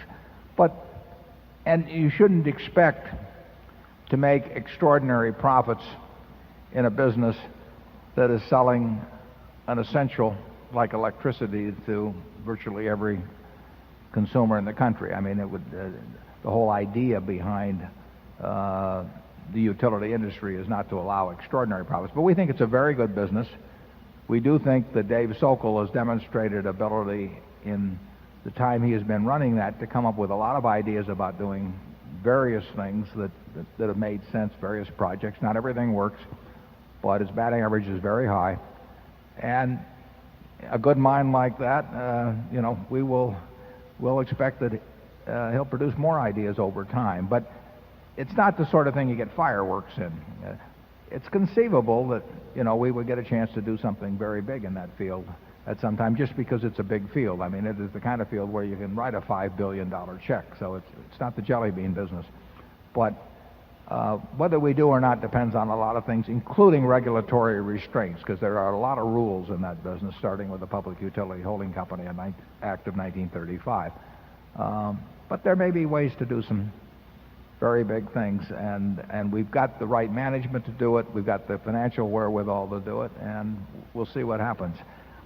I think Mid-America is we'll get, in my view, we're very likely to get a very decent return on it, but we shouldn't get an extraordinary return because it isn't that kind of business. Charlie? Nothing to add. Okay, number 5. Mr. Buffett, my name is John Shane from Nashville, Tennessee. I want to join the other shareholders and thank you for the results you've achieved, but also for the example that you've set for business generally. My question is about float proceeds and whether they can go into common stocks. You've been asked that question before in prior years. Once I asked you something on that, and I think at least one other shareholder has. But I'm wondering if you might go into a little more detail. If I've understood you in the past, you've said yes, the float's available to go into common stocks. I think it's an important question because it affects the intrinsic value of that float. If that float is locked into fixed income, it's worth one thing. If it could go into stocks at one point, it's obviously worth quite a bit more. What I've had trouble understanding is I think you must have some way that you can guarantee that the policyholders will be protected. Obviously, you can invest everything in a low market and the market goes even lower. Is it simply the size of the capital you've got that you think that'd be extraordinarily unlikely, or do you use future insurance revenues, premium revenues to pay off claims? Would you borrow to pay off claims? If you could give some detail on that, maybe we could get some comfort as to how you're thinking about that. Yeah, the float in no way is limited to fixed income securities. The float is really available for anything that we feel isn't the most intelligent at any given time. And the reason we can say that and other insurance companies can't say that is because we have an incredible abundance of capital plus other streams of earning power which are unrelated to the insurance business. So we could have the float entirely in equities, and we have had that in the past, or tantamount to that. And we could have a lot of it in operating businesses. We can have it any place that makes the most sense. But the only reason we can do that is because we have extraordinary capital and we don't have much debt. We run the business differently than, or think about it differently than probably 90% of managements do. We look at the assets on a consolidated basis with a few little exceptions. We look at the asset and the liability side,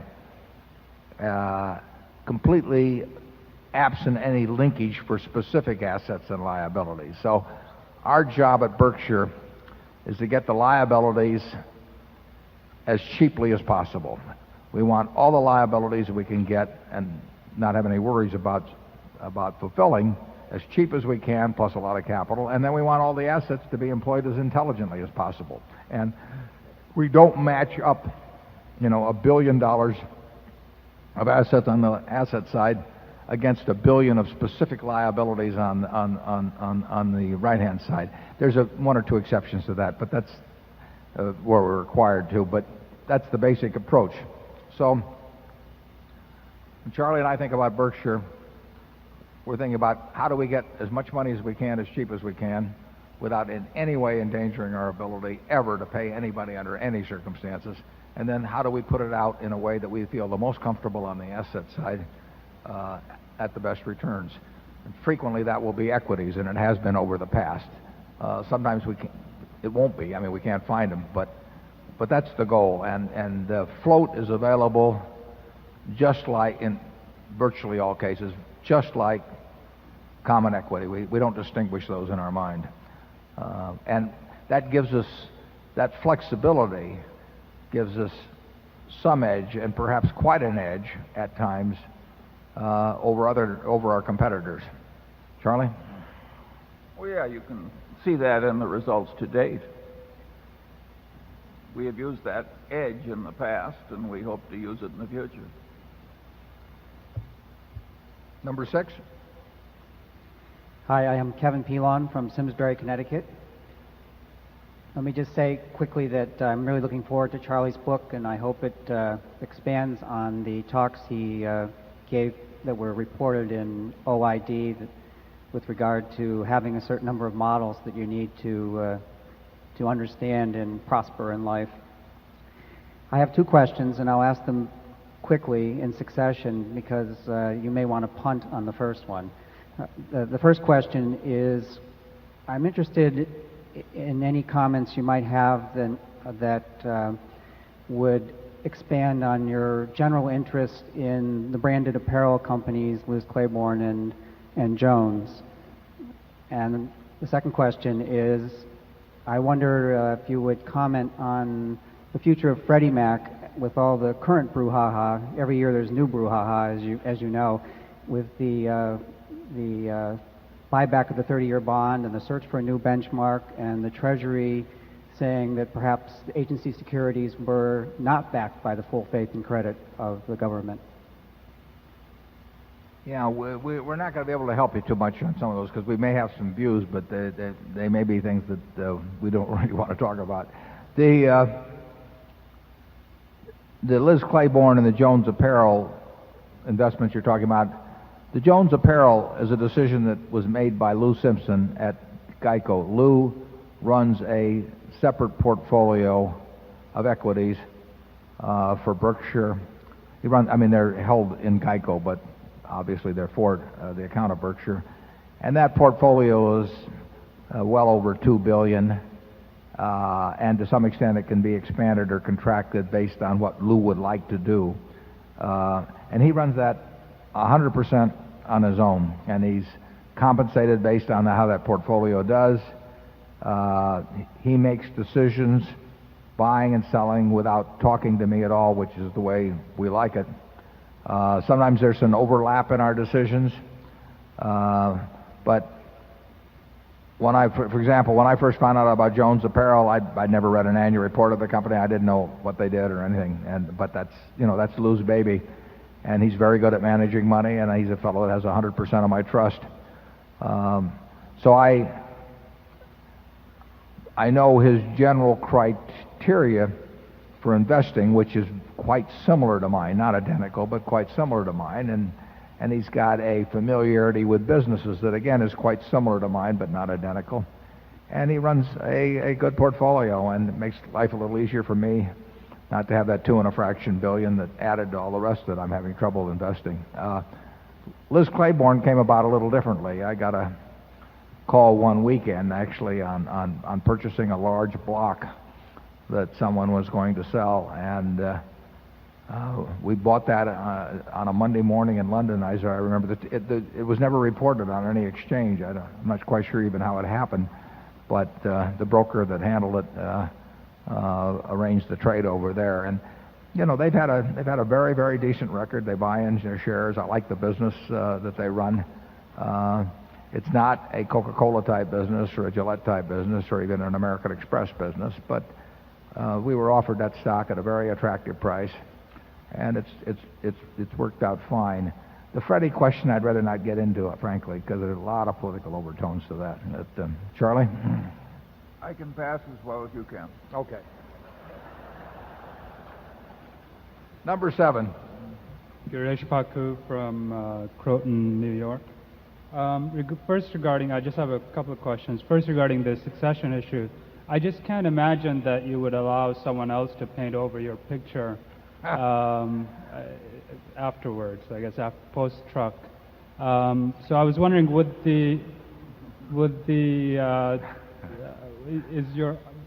is the nature of your succession plans more of a caretaker role of the museum, or is it more active? That's the first. It would be more active. No, the last thing in the world I would want would be a caretaker. That would be no, that would not. I would not want that to be my legacy. The second question is regarding inflation. While I appreciate your focus on the specific businesses and your insistence that you not try to predict it, we've been very fortunate by successively lower rates of inflation, and I'm wondering, with all of the money sloshing around and between real estate and stocks and all the other places, whether you are concerned about inflation, what effect that would have on the insurance businesses of Berkshire, and what you can do to guard against those risks. Yeah. My record is just terrible in terms of predicting the inflation rate. So it is not something that enters into our decision making. The big danger in a speed up of inflation would lead to more dollar volume in the insurance business, and more dollar volume is basically good for us. Even though there might be a lag in pricing, that would eventually catch up and all that. So absent the next factor I'm going to mention, inflation is not necessarily harmful at all to something like a GEICO. As you get into longer tail liability lines, such as a General Re might have, inflation has this effect of hitting liabilities that were created 4, 5, 10 years earlier, maybe, and they get settled in current dollars, and obviously that ratchets up the cost of settling those liabilities in kind of an unpredictable way. The danger in inflation to something like GEICO would be that people during inflation, they get irritated about the price of everything going up, and there's some things they can do something about, and there's others they can't. And then there's some they think they can, even though they can't, and one of those might be the cost of insurance. So the people might get very upset with the system of auto insurance when they see a very significant part of their annual budget, because the auto insurance policy on average is significant to people, and virtually every consumer in the country. And there could be a lot of pressure on legislatures to do a variety of things that might change the system in a major way. It wouldn't reduce the number of cars that crashed into each other or the injuries that were done or anything else, but it would be a way of striking out against higher rates, and people would be unhappy about those rates. And that also might reflect itself in difficulty getting the increases that were required to take care of costs that were ratcheting up fast. So net, I think inflation is bad for the auto insurance business, although you can argue that, GEICO, I think when I first got interested in GEICO, they had about it was in 1951. I wrote it up in the Security I Like Best. I think they had about 175,000 policies, and I think they were writing about 7 million a business, which would be about $40 a policy. Now, if we were getting $40 a policy now, our premium volume would be the company would be a whole lot less valuable than it is. And so one way or another, it ended up going from that period of $40 an average policy to $1,200 or $1,100 an average policy, without the roof caving in on it. And it has been made more valuable in dollar terms by a combination of inflation and a great business model, without it getting destroyed in the process. Nevertheless, I would prefer a non-inflationary environment. It's better for the whole world over time, and that's the way our hope goes. And then we have this so far unwarranted fear that the kind of conditions that have existed over the last 15 years might cause a reignition of inflation, which to date it hasn't. I don't know any more about what's going to happen than you do, though, on that. Charlie? I don't know anything either. Number 8. Good afternoon, gentlemen. My name is Zeke Turner, and currently finishing up my senior year at Taylor University in Indiana. So 4 more weeks, and I'm out of there. As someone studying finance, I do appreciate your comments as to the teaching of investment in academia. Certainly has some development that can make there. I do say that with hope that very few grad school admissions officers are listening right now. But I do want to say a special thank you, quickly if I could, to all those professors who do have the intelligence and the guts to actually teach value investing on that level and go away from efficient market theories. I do kind of wish Benjamin Graham were still teaching. Many questions have been asked as far as technology and its development into the business model. I think the greatest effect of this will probably be in the globalization of the economy. This has had and will continue to have a significant impact on the business model as we know it today. Now, except for certain growth opportunities, they may have a smaller effect on companies such as See's Candy or Nebraska Furniture Mart, but has had and will continue to have a dramatic effect on companies like Gillette, Coke, who have significant international presence. My question is, how does your approach change, if at all, in light of the international expansion? I'm particularly interested in the introduction of greater difficulty in understanding the business models, in the understanding of the economic future, and the economic risk associated with the international scene. In addition, do you actively search for a global scene for investment opportunities?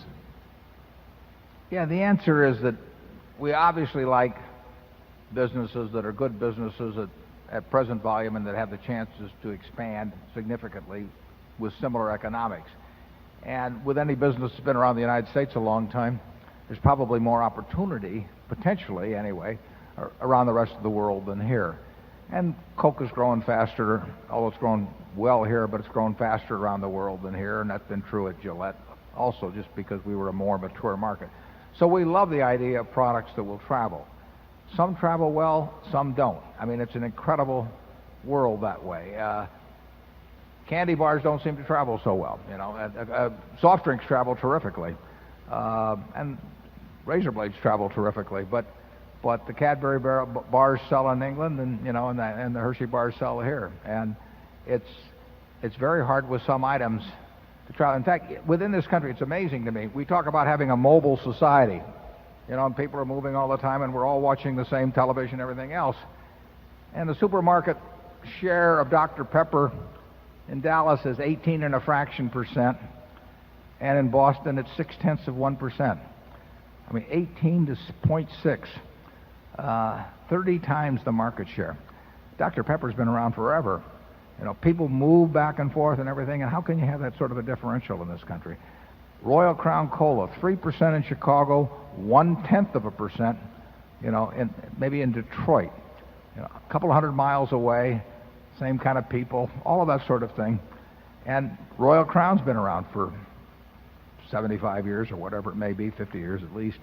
And you get these incredible differences in what people do, even within this country. So it's not easy to predict how, if you can't predict how Dr. Pepper, or you can't figure out how to make if I were to own Dr. Pepper and was selling 18% of the market in the supermarkets of Dallas, it would drive me crazy. I was getting 0.6% in Boston, or I think it's 0.5 maybe in Detroit. that would drive me crazy. Although maybe I should just be grateful that I've got 18% in Dallas. It's very hard to predict how products will travel. With See's Candy, we have this incredible penetration in the West and particularly in California. We know it's the best candy. Now, boxed chocolates just do not sell big in this country. The annual consumption is low, but it still seems that if we can make a lot of money in California, we ought to be able to make some money in New York or Pennsylvania, but we haven't figured out how to do it, and we've tried a lot of things. So the answer is we're always interested in geographic expansion, whether it's even in the United States or going beyond that into other countries. It's not as easy as it looks, but when the chance to do it comes, then you ought to just pound and pound and pound. And we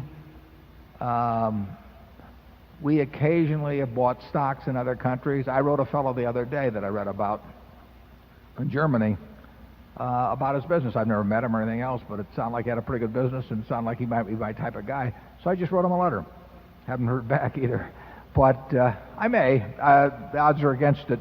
But it sounded to me like I'd buy his business if he chose to write back and wanted to do something. And we're very willing to do business, in any country in the world where we think we understand the nuances of the corporate governance system and taxation and that sort of thing. I mean, we don't understand all 200 countries by a long shot, but there's plenty we would love to be in business in. We looked at a very significant company in Japan a couple of years ago, and some other fellow I know bought it and has done very well.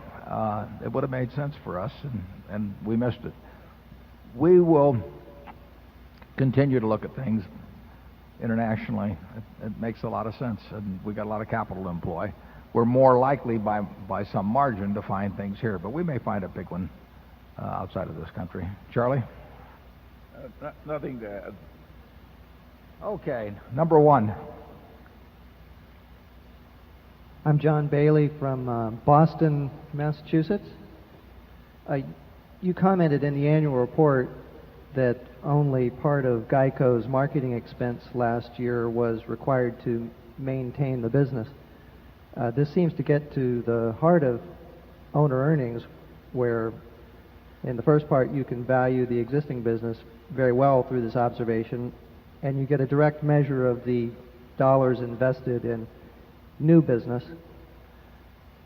And it seems that you should be able to make similar observations about other businesses that you may be interested in investing in. So could you use this as a jumping off point to describe examples perhaps of how you contemplate companies' marginal investment opportunities or their return on marginal capital?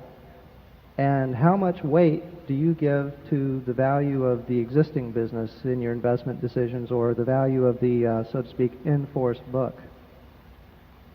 Well, we, as we explained earlier, are looking for ways to create more than $1 of value per dollar we lay out. We'd love to create $3 of value or $4 of value, but we'll settle for $1.10 if that's all we can get. We don't consciously make decisions that are 90-cent decisions for a dollar laid out. None of this is that precise when you get into the application of it.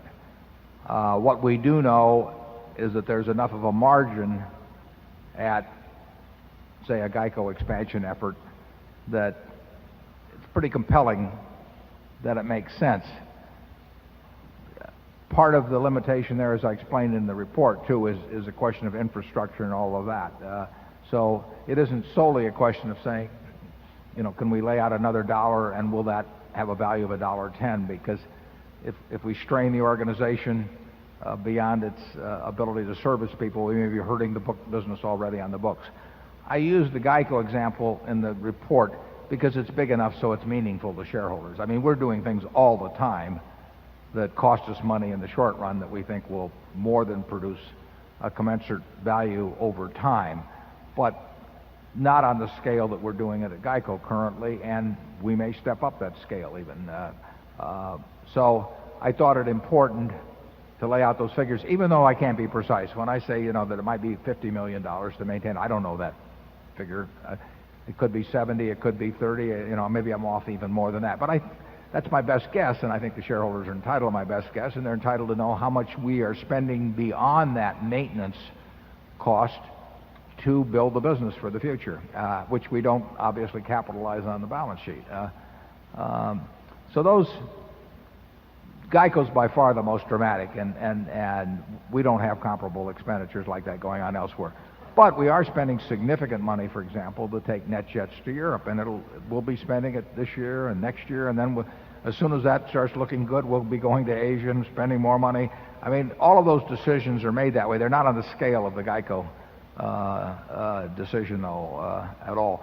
We want to give you the information in the report that, related to the size of the enterprise, would be material to Charlie or me if we were reading the report and not involved in the business in trying to figure out what our investment was all about. That's the goal and what we write.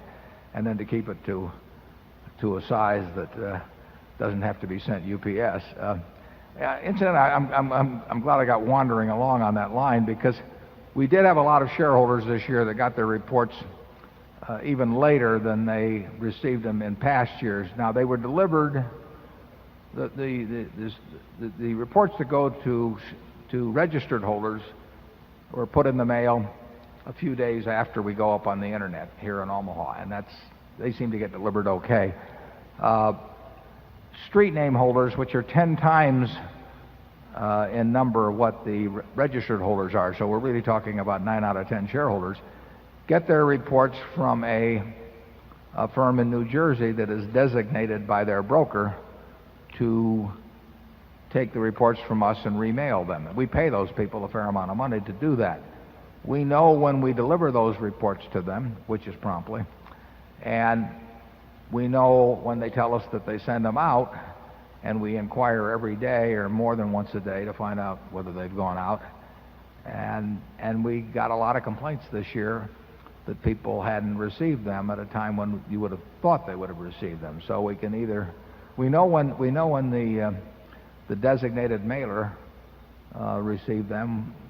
We don't know for sure when they got them out, and we don't know for sure what happens at the post office. But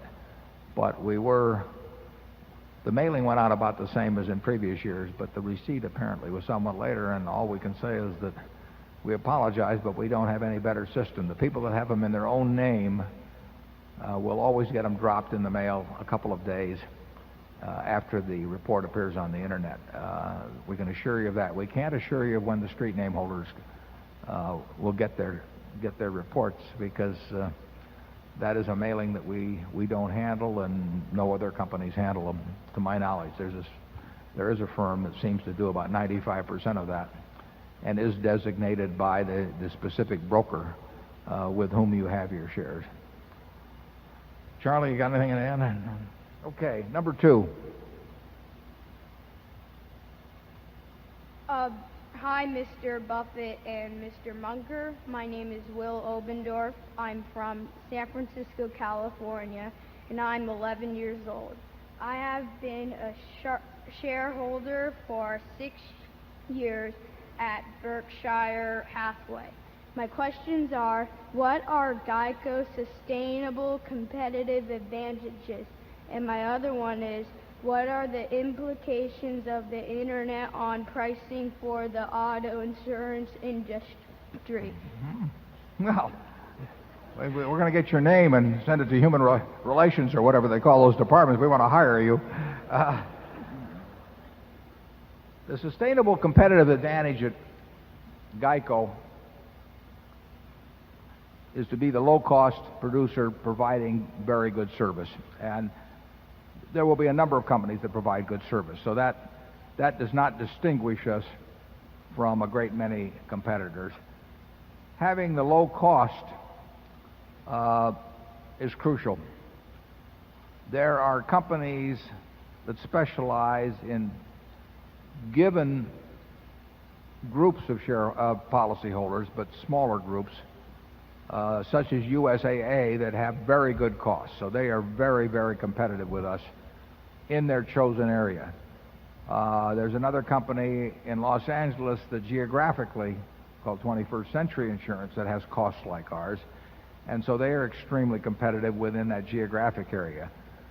I don't think anybody is any better than us who operates nationwide. We don't operate in Massachusetts or New Jersey, but in the other 40 states, we will have a quote for about anyone. So in terms of a broad-based auto insurance competitor, our competitive advantage has to be low cost over time. Now, we also have to be as good at distinguishing among the risks posed by different kinds of drivers as other people. In other words, we have to be able to select people who are going to be better than average drivers, and we have to be able to understand who was likely to be a poorer than average driver. And the ability to do that, to distinguish those people, would be a competitive advantage. I think that many companies tend to be fairly equal on that point. So it's really at this cost level. And we care very much about cost, the same way that Charlie mentioned a company called Costco does, in terms of retailing. They figure their expense ratios out to hundredths of a percent, and that is important. So that is the competitive advantage. Now, when you get, and we have to sustain and widen that if possible. The question of the internet, it's going to be very important. It already is important to GEICO. It will be more and more important. It will be important to the insurance industry.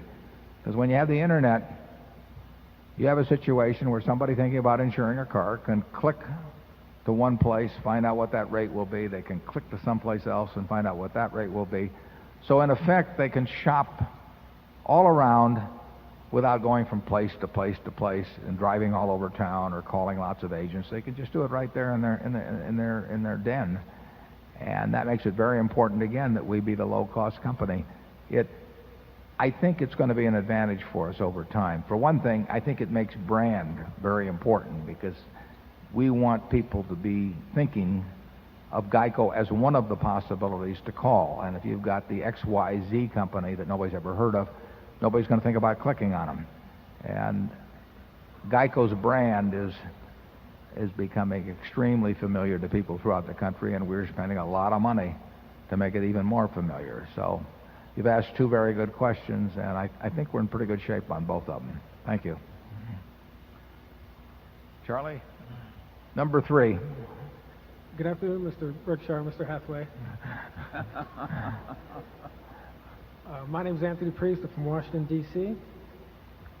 A couple months ago, I saw an ad in the Wall Street Journal where it said Berkshire Hathaway wants to see real estate finance opportunities in excess of $100 million. I was curious about your thoughts in this area, real estate field, some of your goals, if you can talk about any of the deals you may have made, and if Donald Trump has given you a call yet. I don't think Donald Trump will give us a call. We have got about, 3 deals that we've put on in the last couple of years in real estate, and they are in this $100 million and up category. And we're willing to put billions and billions of dollars in if we can find the right sort of opportunities, or nothing may happen depending on the market. We don't have a lot of places have a mortgage department, or they have a real estate department, and they sort of have a budget and they put money out based on using up the budget, and they have a whole bunch of people that don't have a job unless they do that. That's not the way we operate at Berkshire. We're willing, if the deals are right, we'll do many billions. If the deals aren't right, we don't have anybody whose job is dependent on keeping busy in a field like that. So we look at the deals when they come in. Mike Goldberg is in charge of that operation, and we kick things around. He's in the office right next to mine. So if he hears about a deal, we'll discuss it for 3 minutes, and we'll sort of know whether it passes the first threshold, and then we'll go on to the second and the third. But we don't waste a lot of time on things, and we don't care whether we make another deal or not. We'd like to if the terms are right. And that ad produced some inquiries, not from Donald Trump, and there's one or two, a couple of them are alive at the present time, and we'll see whether they work out. Real estate deals, by their nature, take longer to put to bed than the kind of thing we normally do. In fact, I can buy a business faster than we can make a real estate deal usually. That's just the way they work. But we could end up with, I mean, we're very happy with the 3 deals that we've got. They're good uses of money, and I hope we find a lot more. But if we don't, I won't be upset. Charlie, do you have anything to add? Charlie's our real estate expert. Huh? Hardly.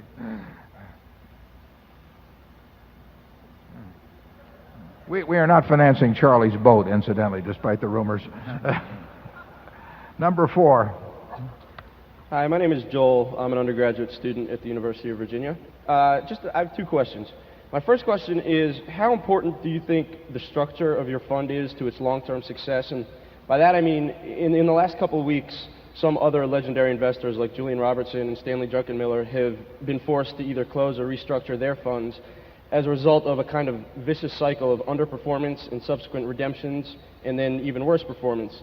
Do you think that the structure of your fund as a publicly traded company, as opposed to a private partnership like Tiger and Quantum, has protected your business from a similar fate? Or phrased a different way, do you think that if Tiger or Quantum were structured the way that Berkshire Hathaway is, that they might still be in business in the same way today? Yeah, we don't consider ourselves in remotely the same business as Tiger or so. I mean, they're managing a securities operation, and we aren't doing anything like what they do. So they have 30 years ago, when I had the partnership, it was much more along their lines, although still far from what they do. But it was structured much more like what they did. And although we had bought control of businesses and all that, we were functioning much more, or focusing much more on securities. We don't care whether we own whether we own a stock or a bond, and we will over the next 20 years. But that's not what we're about. We're not a fund. We are an operating business that generates a lot of capital, and uses that to buy other businesses in whole or part. And we prefer in whole, but we sometimes do it in part. But I don't consider, which is a reason why I don't consider book value that important, although it's got the importance I attributed it to it earlier. But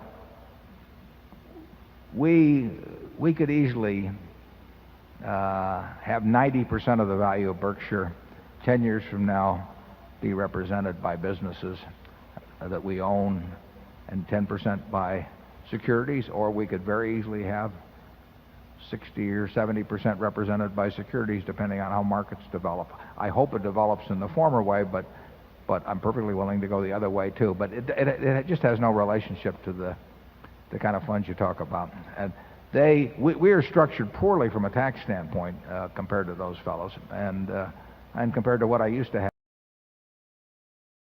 That's a decision we made, and we're stuck with it more or less. It's not a great tax structure if you're going to own securities, but we may not own that many securities over time. Charlie? Well, I do think that the people in the relative performance game who are trying to attract so-called hot money are living in a totally different world from ours. I mean, Soros in the end was not willing to have a lot of people make a lot of money in high-tech stocks and not be part of that game, and they got killed. We're perfectly willing to let something we don't understand very well rage on while a lot of other people make a lot of money we don't.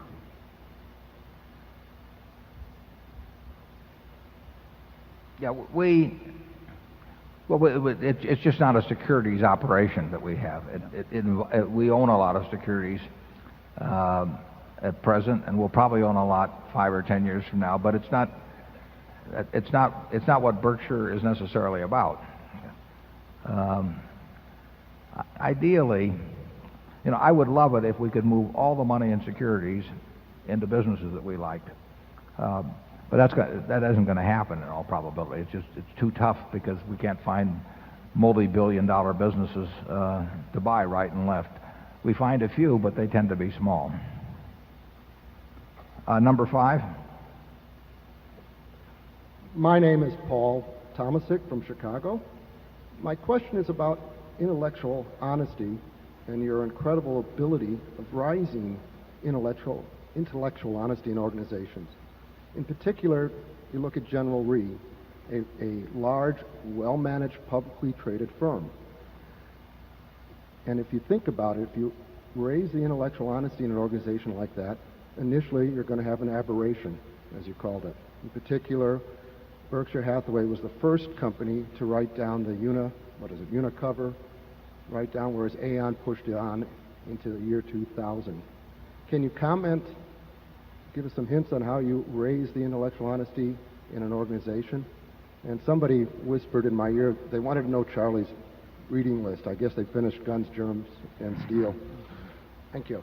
We really don't want to buy into any organization that we felt would be lacking that quality in the first place, because we really don't believe in buying into organizations to change them. We may change the comp system a little or something of the sort, but I'm not going to name names, but there are a whole lot of organizations that if we bought into them, we wouldn't move their needle 1 point in terms of how they operate, and we wouldn't be comfortable with how they operated. So we try to buy into organizations that we think are very much like ours at bedrock.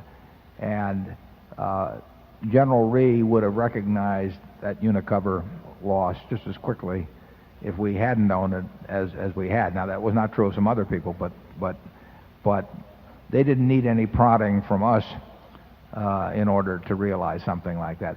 We want people joining us who already are the type that face reality and that basically tell us the truth, but tell themselves the truth, which is even more important.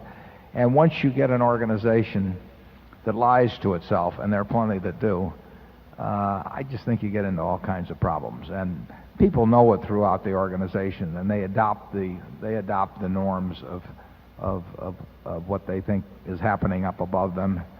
And particularly in a financial organization, really in any organization, but particularly in a financial organization, that is death over time.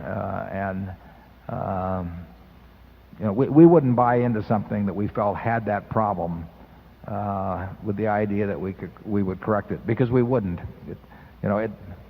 Charlie and I have had a little experience with some organizations that have had that sort of problem, and it's not correctable. At least, based on the lifespan of humans, it's too much to commit to. Charlie? Well, I think you're totally right about General Re. We didn't improve behavior at General Re. They already had a behavior just like ours. And regarding a reading list, I didn't read one book last year that I thought was a lollapalooza. And therefore, I didn't make any recommendations to that bookstore at the airport. Charlie, how many books do you think you read, though? He reads a lot. Yeah. Well, I don't count, and some of them I skim through pretty fast.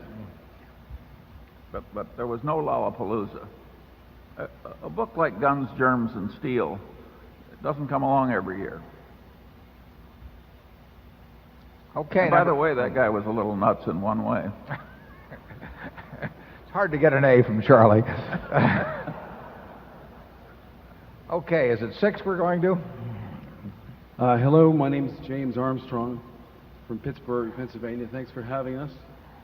I'd like you to comment, please, on the reinsurance business and how it might look over the next 10 or 20 years. At Berkshire, we've usually bought businesses that are insulated to some degree from easy entry by new competitors and from commodity-type pricing. We want businesses that possess defensible franchises, few substitutes, resistance to cyclical factors, etc. The reinsurance business carries a lot of characteristics that are the opposite of what we usually look for. There's a lot of excess capacity. We're hindered by irrational and unwise pricing decisions by competitors. For Gen Re to prove out as an investment for us, we need better underwriting, and we also need prices to harden. But in a world with great global liquidity, where capital moves very rapidly from place to place, why wouldn't the reinsurance business gradually evolve into a poor business where all excess returns are competed away? where prices never firm for very long because a new entrant arises and throws capital at the business. So I'd like to get a comment on how Gen Re can be made to work, and also give us a broad view of how the reinsurance business might unfold over the next 10 or 20 years. Thanks. Okay, you've made some good points, and we have been actually in the reinsurance business at Berkshire Hathaway for 30 years, so it's a business obviously that we've paid a lot of attention to, and we've gotten some scars from at times, but overall we've done extremely well. And the reason we've done extremely well is because we've had an absolutely sensational manager in Ajit Jain, who I wrote about, running that business. But Ajit is a good example of what somebody with brains and energy and discipline and the right temperament and some capital behind him can do in a business. It's not the world's most efficient business, and it never will be the world's most efficient business, because it's not strictly actuarial. All excess returns will not be competed away. There will be people that will earn very subnormal returns in the business. There will be people that get killed in the business, and that means there will be quite a deviation from the mean in terms of the results of individual insurers. And we think that both at National Indemnity under Ajit and at General Re, that we have advantages so that our returns will be significantly better than average. But both of our businesses are subject to getting killed in any single year, will get killed in specific years, but also, in our view, will do better than average and more than satisfactory in terms of Berkshire Hathaway's results. I can't prove that to you now. I can show you what's happened over the past years. I don't think the situation in reinsurance is way different than some years back. There are always dumb competitors. There's always a lot of capital in the business. In the 1985-1986 period, people felt very poor. But it wasn't really a lack of financial capital. It was psychological capital that disappeared. People were just plain scared. And that was the best of times to be writing business, obviously. We like prices are somewhat better now, but there are always people that misevaluate risk. And when they misevaluate risk, it's our job to let them have the business.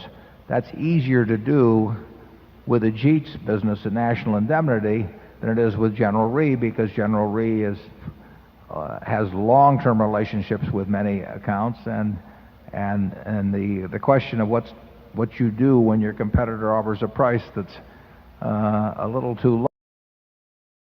Doing business with for 50 years is a very tough decision to make, and so sometimes they probably do some business that might be labeled as necessarily evil. And Charlie always says that he doesn't mind an occasional transaction like that as long as you underline evil and not necessary. The nature of people in the business usually, particularly the frontline guy who is calling on the account, is to underline necessary, and as owners our tendency is to underline evil. Gen Re has done a terrific job over the years of balancing the necessity of continuing relationships along with the discipline of making sure they get paid enough. That was not done perfectly last year, and the conditions were very difficult for doing it perfectly, I might add, too. But I think that both at Ajit's operation and at General Re, we have two businesses that will do very well in terms of what we get out of them, and very well compared to their competition. But occasionally we'll have a very bad year. I mean, we could have something happen tomorrow, a Tokyo earthquake, or I can name a bunch of them that would result in a very bad year, and that's what we're getting paid for. And if we price with discipline, our 20-year results can't be bad, no matter what any one year produces. And if we don't price with discipline, we'll get killed over time. Charlie? Yeah, I don't think the reinsurance business is quite as much of a commodity business as might first appear. It's not like an execution transaction when you sell government bonds or something, where one broker is roughly just as good as another. There's such a huge time lag between the time the premium is paid and the time the performance is given that you're making the customer is making a big prediction about the insurer's A, willingness to pay what it really owes, and B, its ability to pay what it really owes. I think we have a huge edge in reputation and actuality with reference to both those two factors. Yeah, we have a reputational advantage, and I think that in actuality, it's even stronger than the reputational advantage. I mean, I can't think of a case where there's been any problem with having Berkshire or General Re write a check very promptly for anything it owed. I mean, we have never been subject to people suing us and getting money later on or anything like that after fighting us out in courts. It's not the nature of, it's not the attitude we bring toward the reinsurance transaction, and we have a reputational advantage, but like I say, I don't think it's quite as wide as it should be in some cases even.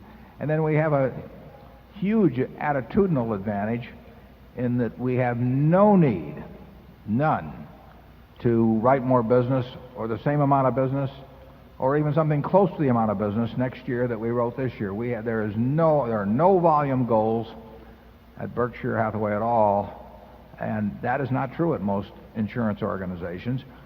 We report the results as they come in and as we see them, which also I think gives us an advantage in being realistic about all aspects of our business. We have huge amounts of capital behind us, so we can take large pieces of attractive business and keep them all for our own account. So we have a lot of advantages in the business, and they will translate into something better than the rest of the world gets. I don't know how much better, and I don't know what the rest of the world will get, but it's not insignificant, the advantages we have in the business. It's just about 3:30. We're going to have a directors meeting, and I really appreciate you coming out. Thanks, and we'll be back next year.